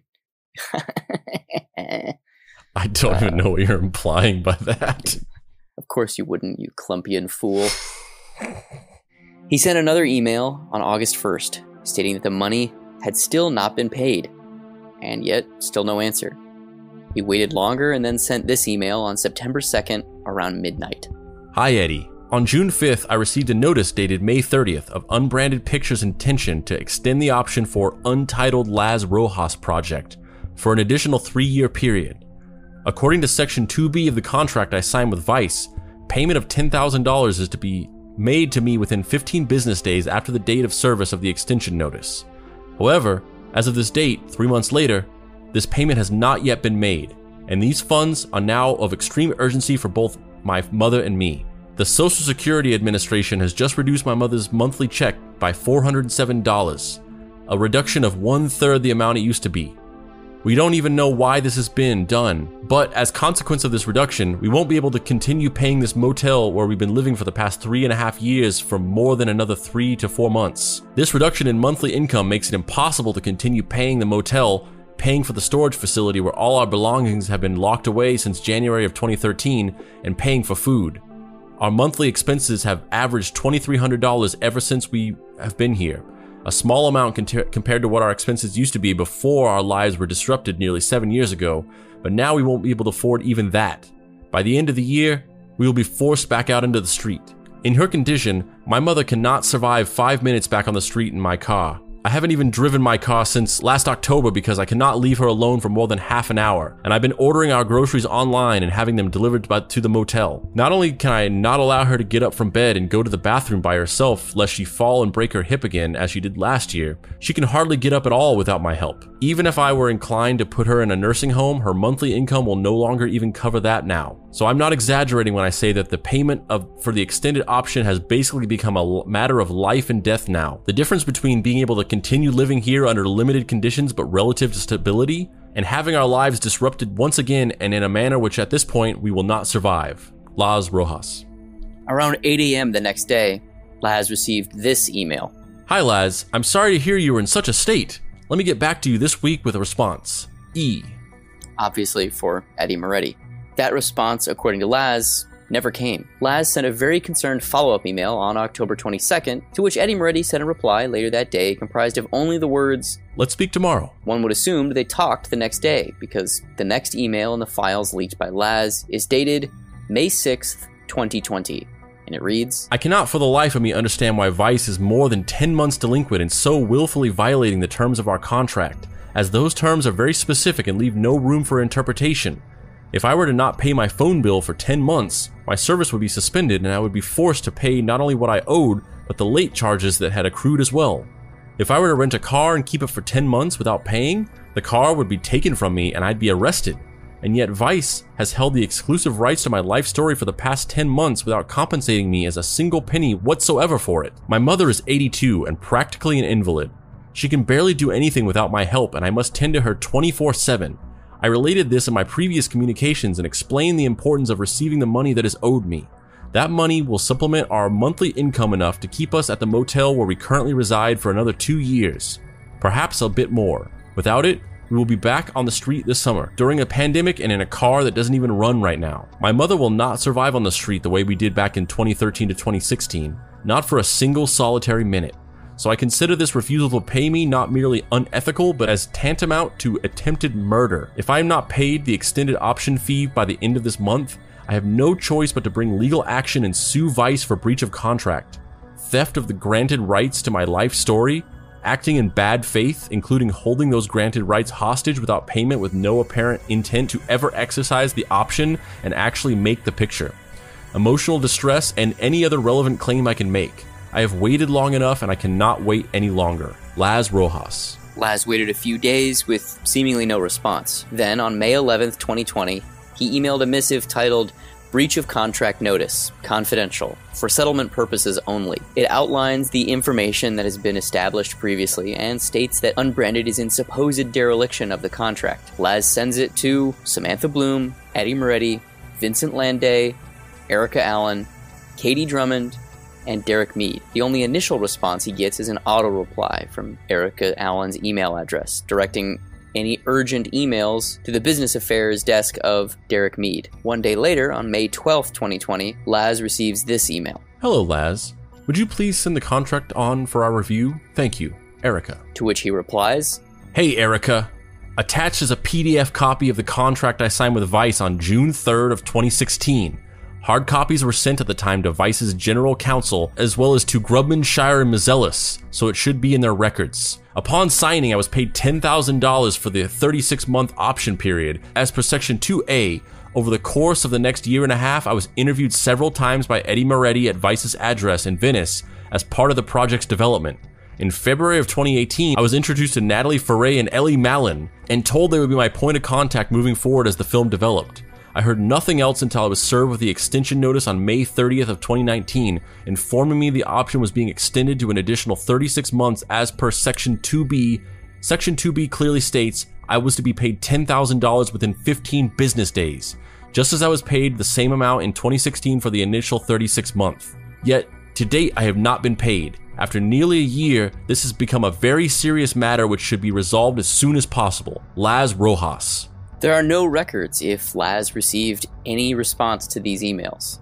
On May 19th, Laz sends 3 more breach of contract emails to Erica Allen, Samantha Bloom, and Eddie Moretti. They're all met with no response. On May 20th, Laz receives an email from Stu Goldstein, Vice lawyer. Dear Mr. Rojas, I am in receipt of the May 13th, 2020 email you had sent to Erica Allen regarding an alleged breach of life story rights. Agreement dated June 3rd of 2016, the agreement. Please note that the agreement was fully assigned to Unbranded Pictures in 2018, and thus, Vice no longer has any obligation whatsoever regarding the agreement. I hope you and yours are safe and well during this difficult time. Yours truly, Stu. At 2 p.m. that day, Laz responded, Dear Mr. Goldstein, I was never made aware of any changes in my original contract with Vice, only that the initial option period was being extended for an additional 36-month period pursuant to Section 2B of that agreement. Section 2B clearly states that such extension requires payment to me in the amount of $10,000 within 15 business days. Since payment has not been made to date, there has been a clear and not alleged material breach of the agreement, regardless of who holds said agreement at the present, insofar as the terms set forth by Section 2B have not yet been met. If Vice is not obligated to abide by the terms of the agreement and make the payment as indicated by Section 2B, then who is? Unbranded Pictures? My life story rights are being held by someone for the past year, without payment, and that someone must pay for them. I would think that assigning my contract to another entity in 2018 should have required my being informed of such, even if only as a simple courtesy, to let me know who I'd be dealing with regarding the project from that point on. I believe even banks inform you that when your mortgage is transferred to another institution, yet I received nary a word about this. In fact, the only word I ever received after 2018 was the notice of extension in which Section 2B of the agreement was invoked. I find it more than a bit interesting that, as far as I can ascertain, Unbranded Pictures was founded in 2019, which makes it somewhat problematic for Vice or anyone else to assign them anything that previous year. This matter is not over. Laz Rojas, motherfucker. I love that he put his full first name in this email. It was like, it's a powerful punctuation mark to this email. He signed Lazaro Rojas, motherfucker. He signed all of his emails just Laz, and in this one it was motherfucking Lazaro. 20-ish minutes later, good old Stu replied, Hi, Mr. Rojas. As you can see in the initial string you sent to Erica Allen, it was Unbranded Pictures and not Vice that appears to have exercised its extended option. And you are correct, in that initial assignment in 2018 was technically made to Mr. Eddie Moretti's holding company at the time. Nevertheless, as Vice fully exercised his right of assignment pursuant to paragraph 12 of the agreement, it is no longer under any obligation to you. I certainly appreciate your frustration and your option extension has not been paid. That said, it is Unbranded Pictures and not Vice that maintains that obligation. I encourage you to reach out to Unbranded Pictures as they have fully assumed all obligation under the agreement. Yours truly, Stu. Which 2 hours later, Laz responded saying, Dear Mr. Goldstein, I did in fact reach out to 3 principals at Unbranded Pictures, including Mr. Moretti, at the same time that I contacted Miss Allen. Unlike Miss Allen, they have not responded. To be perfectly honest, the only reason why I contacted anyone at Vice at all is because the impression given by the extension notice is that I am still under my original 2016 contract with Vice, since the notice invokes the agreement and exercises one of its clauses. Unbranded Pictures did not provide me with a new contract to sign with them. They informed me that they were extending the original option another 3 years pursuant to Section 2B of the original contract. So the question I must ask is, how can Unbranded Pictures have the authority to extend my contract with Vice if they are a separate entity and Vice essentially washed its hands of the project?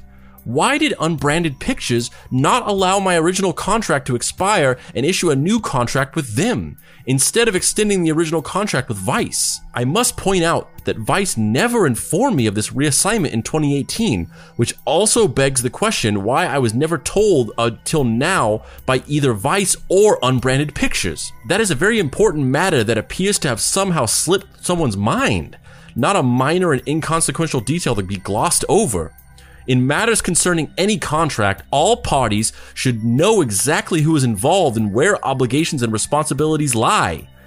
Anything which serves to cloud these issues would seem to be disingenuous and bad faith. Quite simply, as one of the parties involved, it was my right to know who was bound to this contract in addition to myself. There seems to be some overlap there between Vice and Unbranded Pictures, including their physical addresses, and neither seems to be willing to accept responsibility.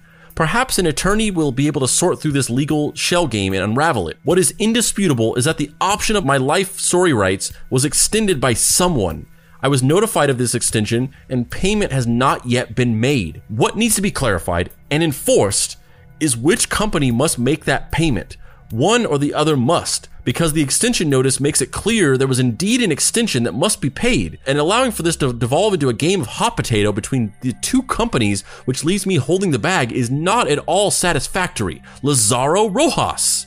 2 minutes later, after hitting send, in a quintessentially Esprit d'Escalier moment, Laz added, Dear Mr. Goldstein, as an addendum to my previous email, I must point out that I'm a native New Yorker, and I was always able to follow the P in the shell game or the Queen in the 3-card Monte and win every time. Laz Rojas. So angry he forgot the O at the end of his name. Yep. Which might be my favorite email ever written. Anytime someone invokes, I'm from New York, pal, it's just my favorite. However, Stu Goldstein one-upped him and said, Ah, Mr. Rojas, we have that in common. You have my word as a fellow New Yorker that I am doing my best on this end to sort through the issue and to ensure that Unbranded Pictures reaches out to you ASAP. Also, I'm from the area of New York where we didn't actually get that accent, and I just sound mostly have a generic voice. I understand your frustration. I joined Vice in 2019, so I'll confess that I simply don't know yet when, how, or if someone attempted to notify you of the assignment when it occurred in 2018. I'm looking into that. While it's not a technical contractual requirement to notify you of the assignment, I absolutely agree it's a courtesy that should typically be extended, of course. Also, when a contract is assigned, it is in fact common practice for that contract to remain in place as is. It's simply that one party, here Unbranded, is being subbed out for another, so it's rare for a new contract to be negotiated or presented. All that said, let me make some inquiries. You have my word that someone from Vice, likely me or Unbranded, will get back to you by month's end. I appreciate your continued patience as I attempt to piece together what may have happened. Yours truly, Stu, from the Grand and Clinton in the Lower East Side. Just New Yorking it up. Oh, shit. He's from New York, too. A flurry of emails are sent back and forth between Laz, Goldstein, and the various reps at Unbranded, ultimately culminating in Eddie Moretti asking to talk on the phone on May 22nd at 9:33 p.m. Laz responds on May 26th at 8:32 a.m. saying, Call any day, anytime. I'm always here. It's interesting you read of that because that to me wasn't as angry. That to me is kind of like, I'm trying to be a good guy and be like, call me anytime. I'm here. I'm always here. Nah. You know? A motherfucking Laz Rojas, motherfucker. Call me anytime, any day. Because I'm homeless and live with my mother in a car. I literally have nothing going on. Eddie Moretti never calls, and Laz sends an irate email stating, In response to your demand that I send you the extension notice, I am forwarding to you the email I sent on May 11th this year, which not only includes the breach of contract demand letter I served you with, but also the original email I was sent on May 30th last year with the extension notice. The email was sent to me by Samantha Broom and was carbon copied to you and 2 others at Unbranded. I have forwarded this extension notice to you 3 times over the past several months, so you cannot deny its existence. I am also attaching yet another copy of it and will forward the original email yet again. Laz Rojas. And here's where we get the big payoff, the grand conclusion that we've been waiting for. Does Laz get the money? Are he and his mother pushed out onto the street? Is Unbranded an evil organization attempting to take advantage of Laz and his ailing mother? Eddie Moretti sums it up all in a simple and concise email, dated June 24th at 7:16 p.m. Coincidentally, the day that the Andrew WK episode of Deep Cuts dropped. Or is it a coincidence? It's an unexecuted extension notice. That means I did not exercise the option. You have no case, and you've alienated and upset the only producer that ever believed in you. E. I wish I had an air horn, or like an Inception boing. You know, like all of this builds up to basically just no one told Laz the basic facts of like it doesn't count as extended unless you receive payment. That's the actual contractual thing. So it's not in breach because it's just not in breach because we didn't actually extend it. Like saying in an email we're going to extend it isn't legally binding.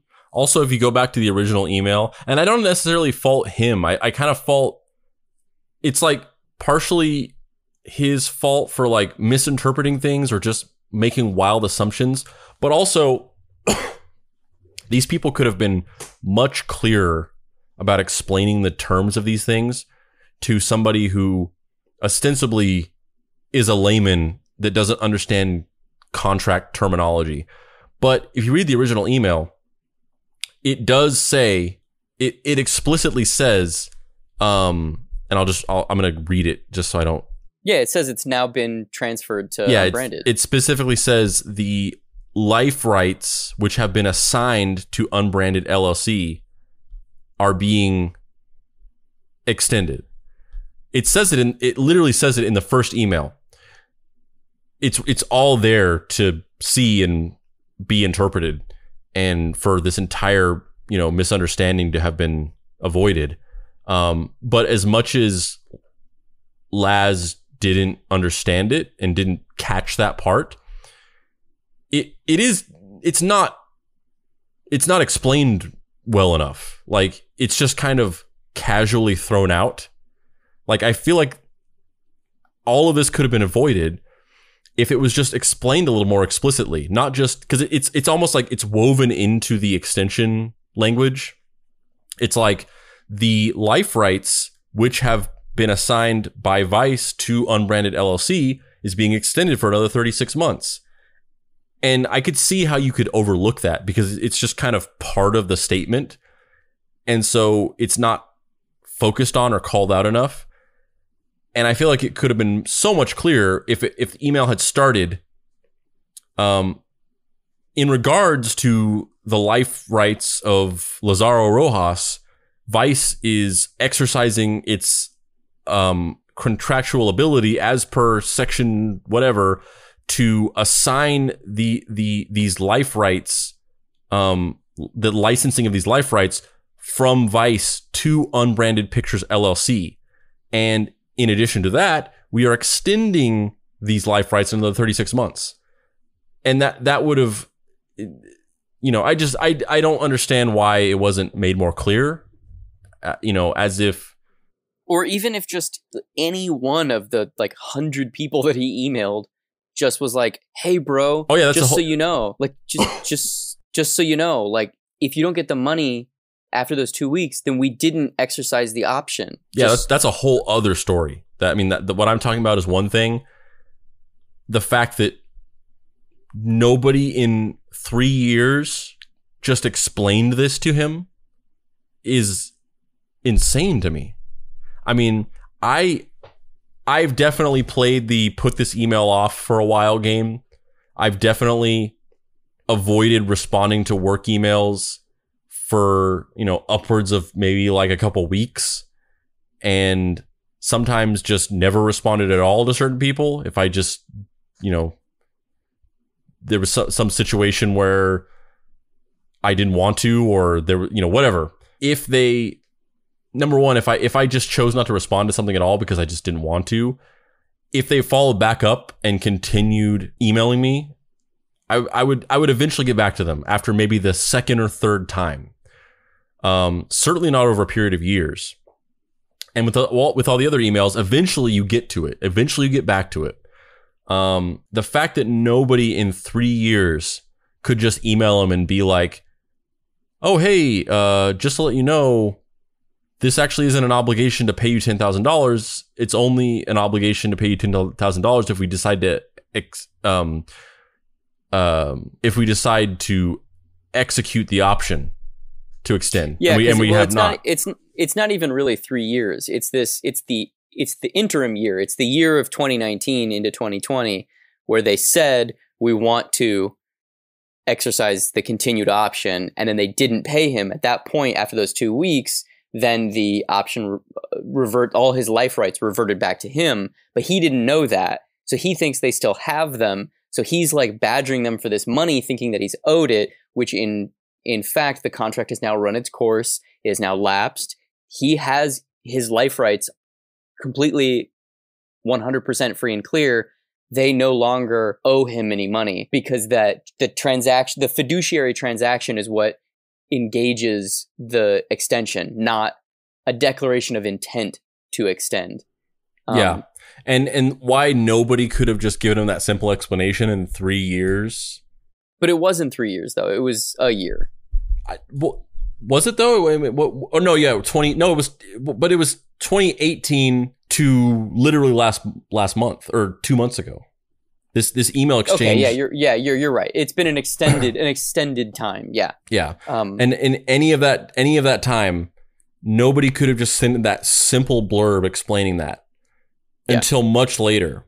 And they eventually do. They eventually, there's a couple more emails after there's a couple emails before. I forget if it's before or after. It's either before or after this bomb that Eddie Moretti drops, where he says, or not he, but the Sarah Bloom person, I think, she says. Yeah, there's a couple more emails after this one, but I just figured this is the best place to end it because it really it is the end of the line. This is Eddie Moretti explaining to him, bro, why did you act this way? Like, we might have re-optioned your life rights for double the amount of money. Who knows? But now we're definitely not going to do this because you've been super unprofessional and aggressive about this the whole time. Yeah. Partly, it's not his fault because he didn't understand the situation and nobody was telling him. And another part is just kind of like, you really needed that money that badly? Like, I know you need money, but isn't there a way that you can find employment or do something to get you whatever you need to get through the day? But maybe I'm being unkind, and maybe I'm not. But it's like everything else, though. It's this situation with this specific $10,000 is the same as his whole life. It's a synecdoche for his whole life. He was fixated on getting this $10,000 in his mind, and I feel like, honestly, I mean, I don't want to sit here and psychologically diagnose. I'm not a healthcare professional. I'm not a psychologist. I'm not qualified to psychologically diagnose people. And I also think that most people are not qualified to diagnose people based on just public perception of them. Like, you really need to sit with somebody and talk with them for an extended period of time before you can start diagnosing them with things. And I think a lot of these people who are just like, based on these interviews, I think such and such celebrity is a psychopath or whatever. It's just like, that's bullshit. You just can't say that. But in as far as I'm going to kind of diagnose with my limited experience or not experience at all, I feel like this as well as just his overarching life trajectory might be something to do with some kind of level of OCD, where it's not even necessarily that he was so enamored with the idea of becoming a filmmaker, or that it really was this ultimate goal that he, became fixated on, but that just maybe like he got it in his head that it had to happen that way. And he once that groove had been cut into the wood, the water just couldn't jump out of it. And it's just trained in that groove all the way to the other end, and there's no fluidity to it at all. And you know, when you look at the filmmaking stuff, you can say like, oh yeah, he was just he was dedicated, unrelentingly dedicated to this goal. But then you look at something like this, and it's like, oh, maybe there's something else going on there where it's not necessarily dedication, but it's just that he gets obsessive about a specific expectation of what he thinks should or is going to happen. And whenever he gets fixated on it like that, anything else is chaos to him, and he can't process it. And because, like you said, instead of you know, maybe a couple months into this process, being like, you know what, I'm going to still pursue this and still keep talking to these people and trying to get something to happen here, but I'm not going to put all of my eggs in this basket and just continue to let my financial life atrophy, with the hopes that this $10,000 is going to come through. I'm going to get a job or I'm going to do whatever. Whatever it is that he's going to do. But in his mind, he just could not accept that. It had to be this way. The only way that he could get $10,000 is from this specific contract and this specific extension, and everything else is rejected psychologically. And that's where it becomes less about dedication and more about this self-destructive obsession with not a goal, but just a specific path that cannot be strayed from for some reason, some psychological contrivance. Yeah. This Byzantine rat maze that Laz had been trapped in was nothing more than a prison of misunderstandings and perhaps purposeful omissions. The questions that linger are, was Laz unclear on the logistics of the options? Because I found myself thinking, oh, if they didn't send the payment after 2 weeks, then they just didn't pick up the option renewal, right? His life rights reverted back to him, right? Does an email constitute an execution of a contract? No. Monetary exchange does. Thus, so much of this pain Laz endured could have been cleared up if just one person had emailed him, or if he just showed it to a lawyer. However, that's the catch-22, isn't it?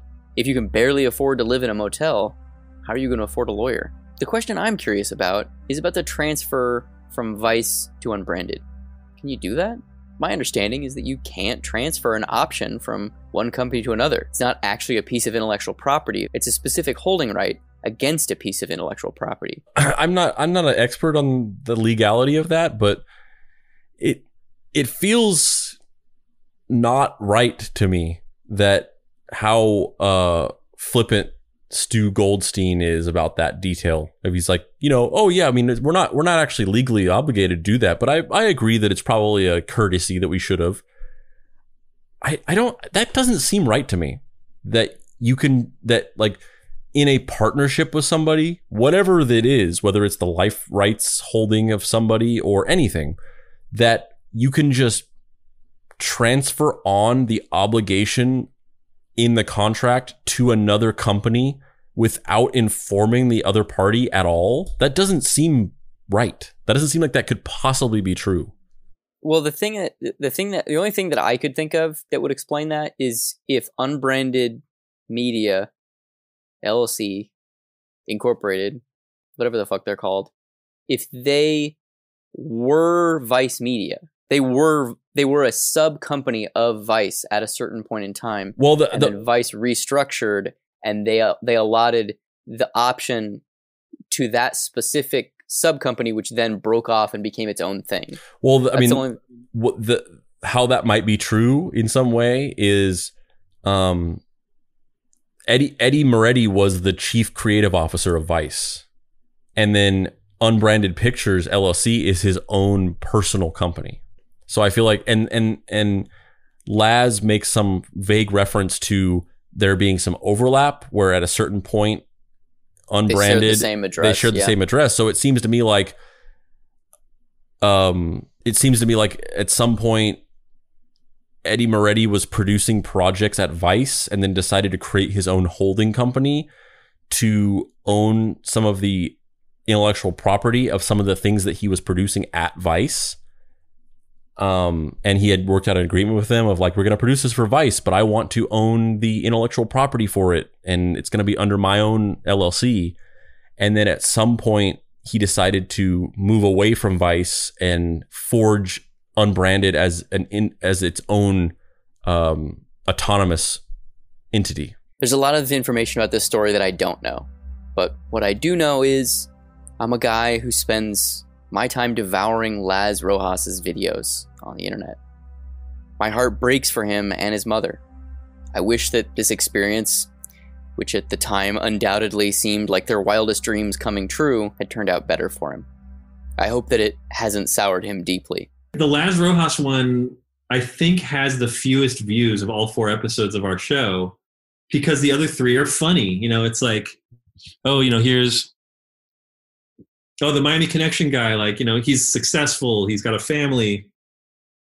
And I think people are just like more comfortable just kind of laughing along with that guy, or like Birdemic, or it's like these are things you can laugh at. But Laz Rojas, especially in the context of his actual life now, it's not so fun to laugh at that. I don't think that is one. And so I think that was one that didn't get like shared around by people that were like, oh, it's so bad, it's good. Like that whole bullshit approach. I mean, that goes back all the way to the thing we were talking about in the very beginning of the some of the classicism of outsider art observance, where a lot of it is there's like a group of people who truly appreciate it for what it is, the honest kind of raw transference of somebody's inner world out into a tangible reality, without any of the traditional training or skills that a professional in whatever their field is.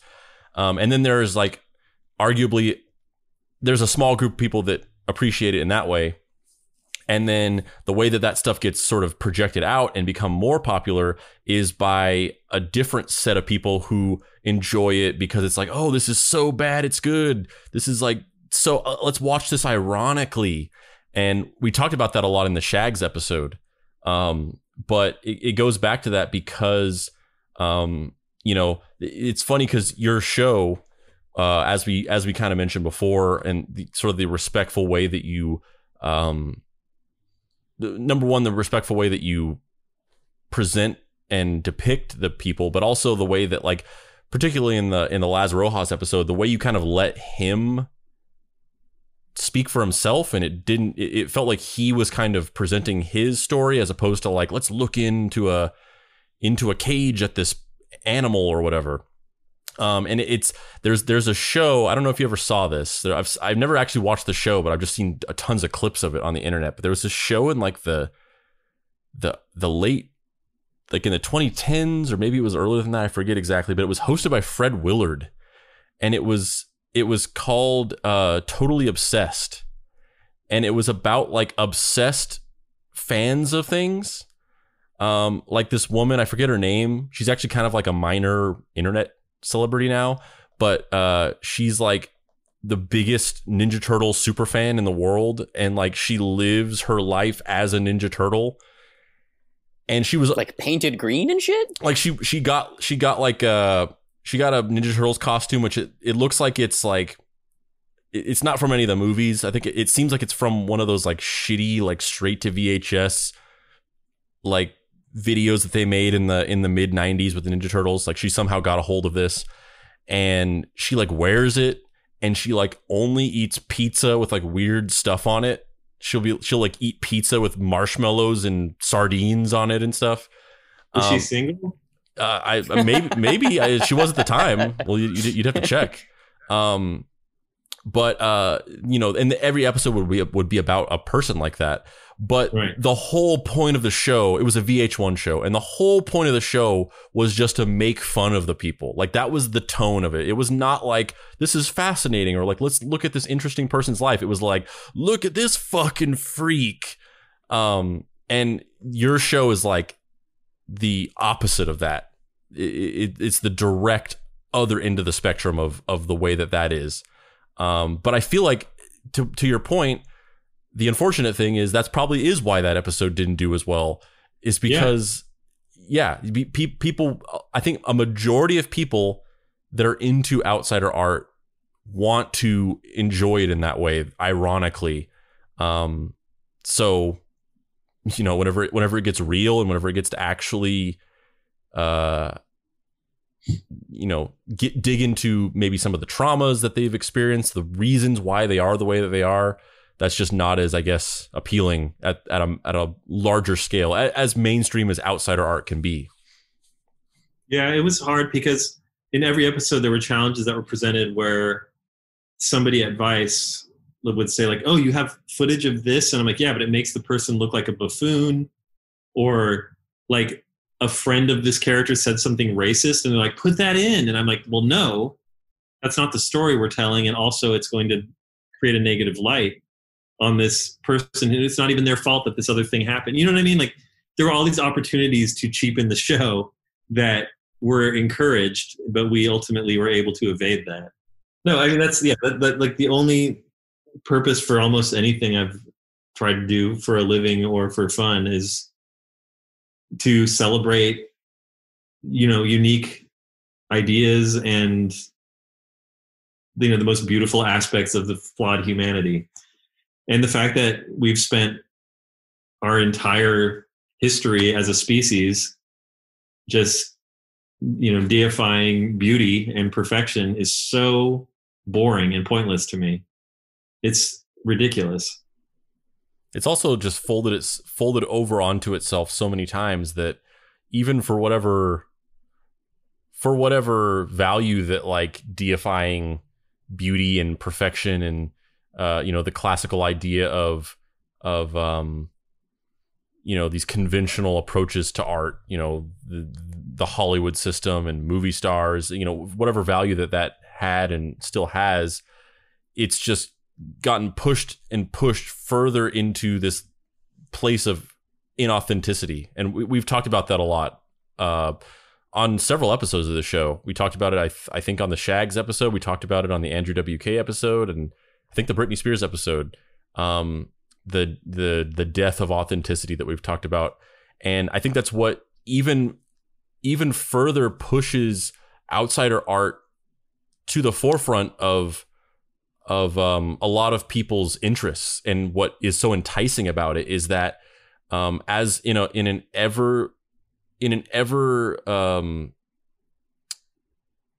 evolving world towards this level of like not knowing when people mean what they're saying anymore, these people are an oasis of honesty. And you always know that you can take them at face value. You always know that what they're saying is an authentic version of themselves and their inner world. And to a lot of people, I think a lot of people, that's not appealing. Like, for the reason we were talking about with how that episode in particular didn't get as many views. For a lot of people, they want that facade world that to compartmentalize and sort of shut out those realities of the world that they just don't want to confront. But to another group of people, that's specifically enticing, of feeling that level of authenticity and feeling like, this might be like, and in Laz Rojas' case, this is not even the case, because what he made was very kind of technically impressive in a lot of ways. But for a lot of these outsider artists, like, I don't care if this is like poorly made or if they didn't know what they were doing, because this is like this is just them. This is pure raw honesty. This is everything. This is just the inside of their minds writ physical. And I think that's just super appealing to a lot of people. And it becomes even more appealing, which is kind of we talked about in the Shags episode the idea that the Shags, whenever they were making music in the late 60s, nobody gave a fuck about them, or at best they just thought they were this horrible joke.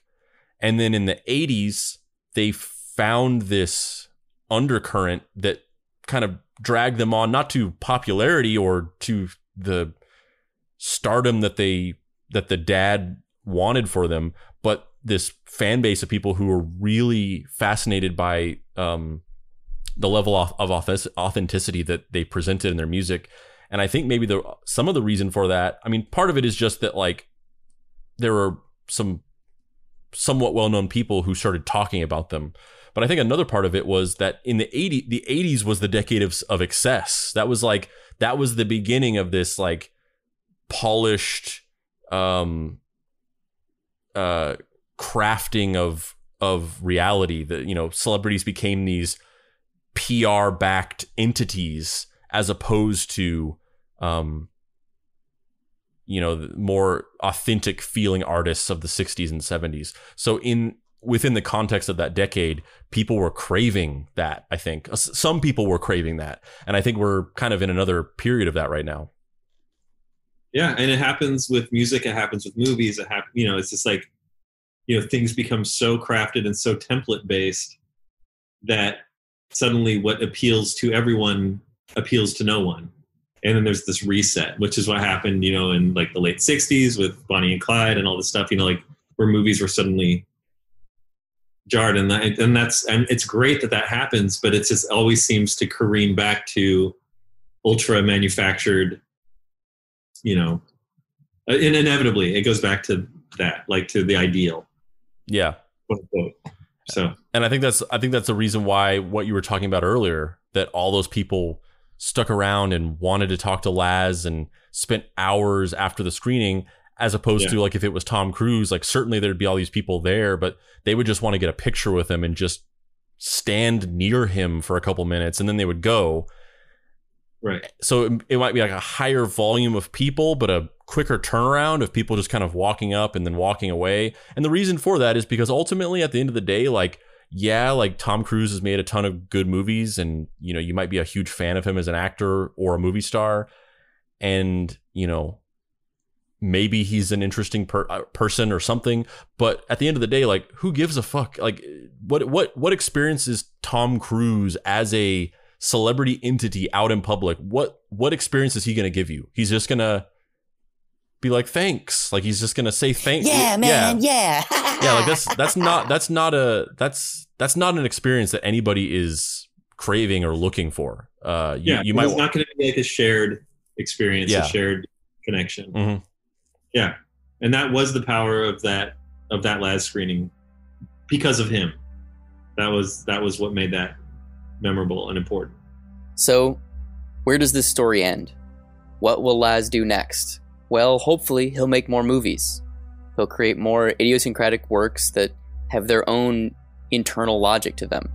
That's completely unlike anything else ever created in the history of man.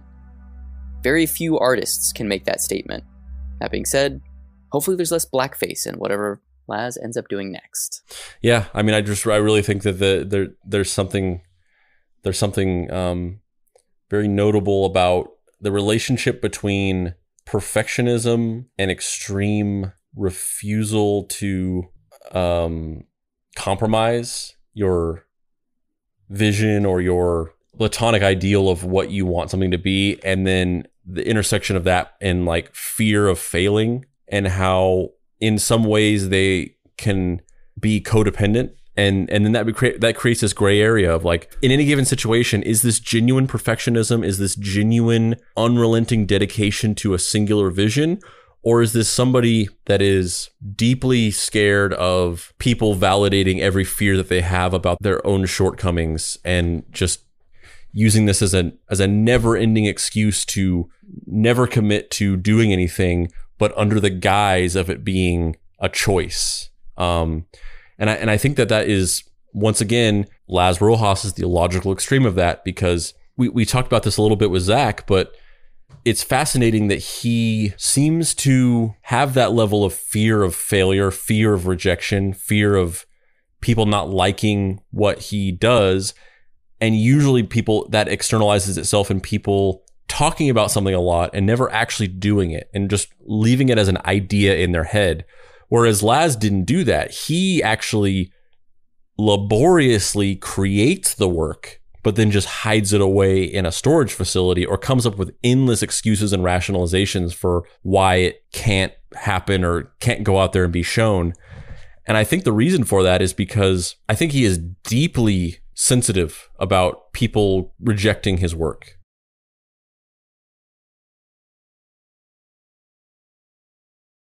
And I think that a lot of his failures and his continued struggle is to some degree, I don't know what percentage of it is. I'm not saying it's all this, but I think to some degree it is a self-manufactured narrative to insulate himself from having to commit to showing his work to people and having to have it stand on its own and be judged by its merit. Yeah, I think there's a large component of that. I think there's a large component of the fact that for whatever reason, Laz Rojas's primal innocence creates a thin membrane between himself and the rest of existence. And whether he still is that way now, I don't know. But at a certain point in time, he appeared to have a very complex relationship with every aspect of social interactions, in that either obsessive compulsive attribute that you're mentioning before, or fear of intimacy, or I don't know where it comes from, but I do know that he was a person in New York City with a loving family, and for whatever reason he couldn't see the world the way it actually is, and that worldview started making a feedback loop where he started literally building a fake reality around him, populated exclusively with himself, both metaphorically and literally. And that is a very fascinating, tragic, compelling, and decidedly Klumpian. I'm Dave Baker. This has been Deep Cuts. You fucker. And I'm Andrew Price. This has been Deep Cuts. I guess. I don't know. I should have just said I'm Dave Baker.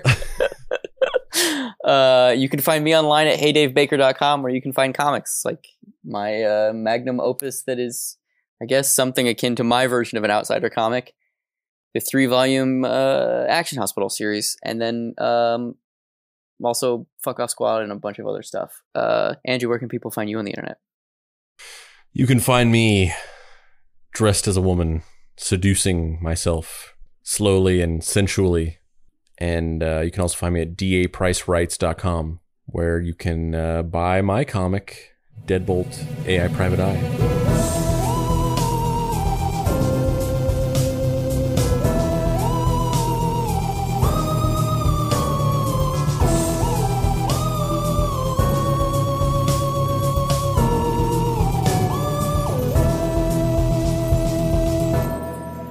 Deep Cuts is a production by Boy Genius Media. If you'd like to find this show and others like it, please visit boygeniusmedia.com or deepcutspod.com. If you want to join in on post-episode discussions, please join the Deep Cuts Podcast Facebook group. Finally, subscribe to our YouTube channel for additional video content.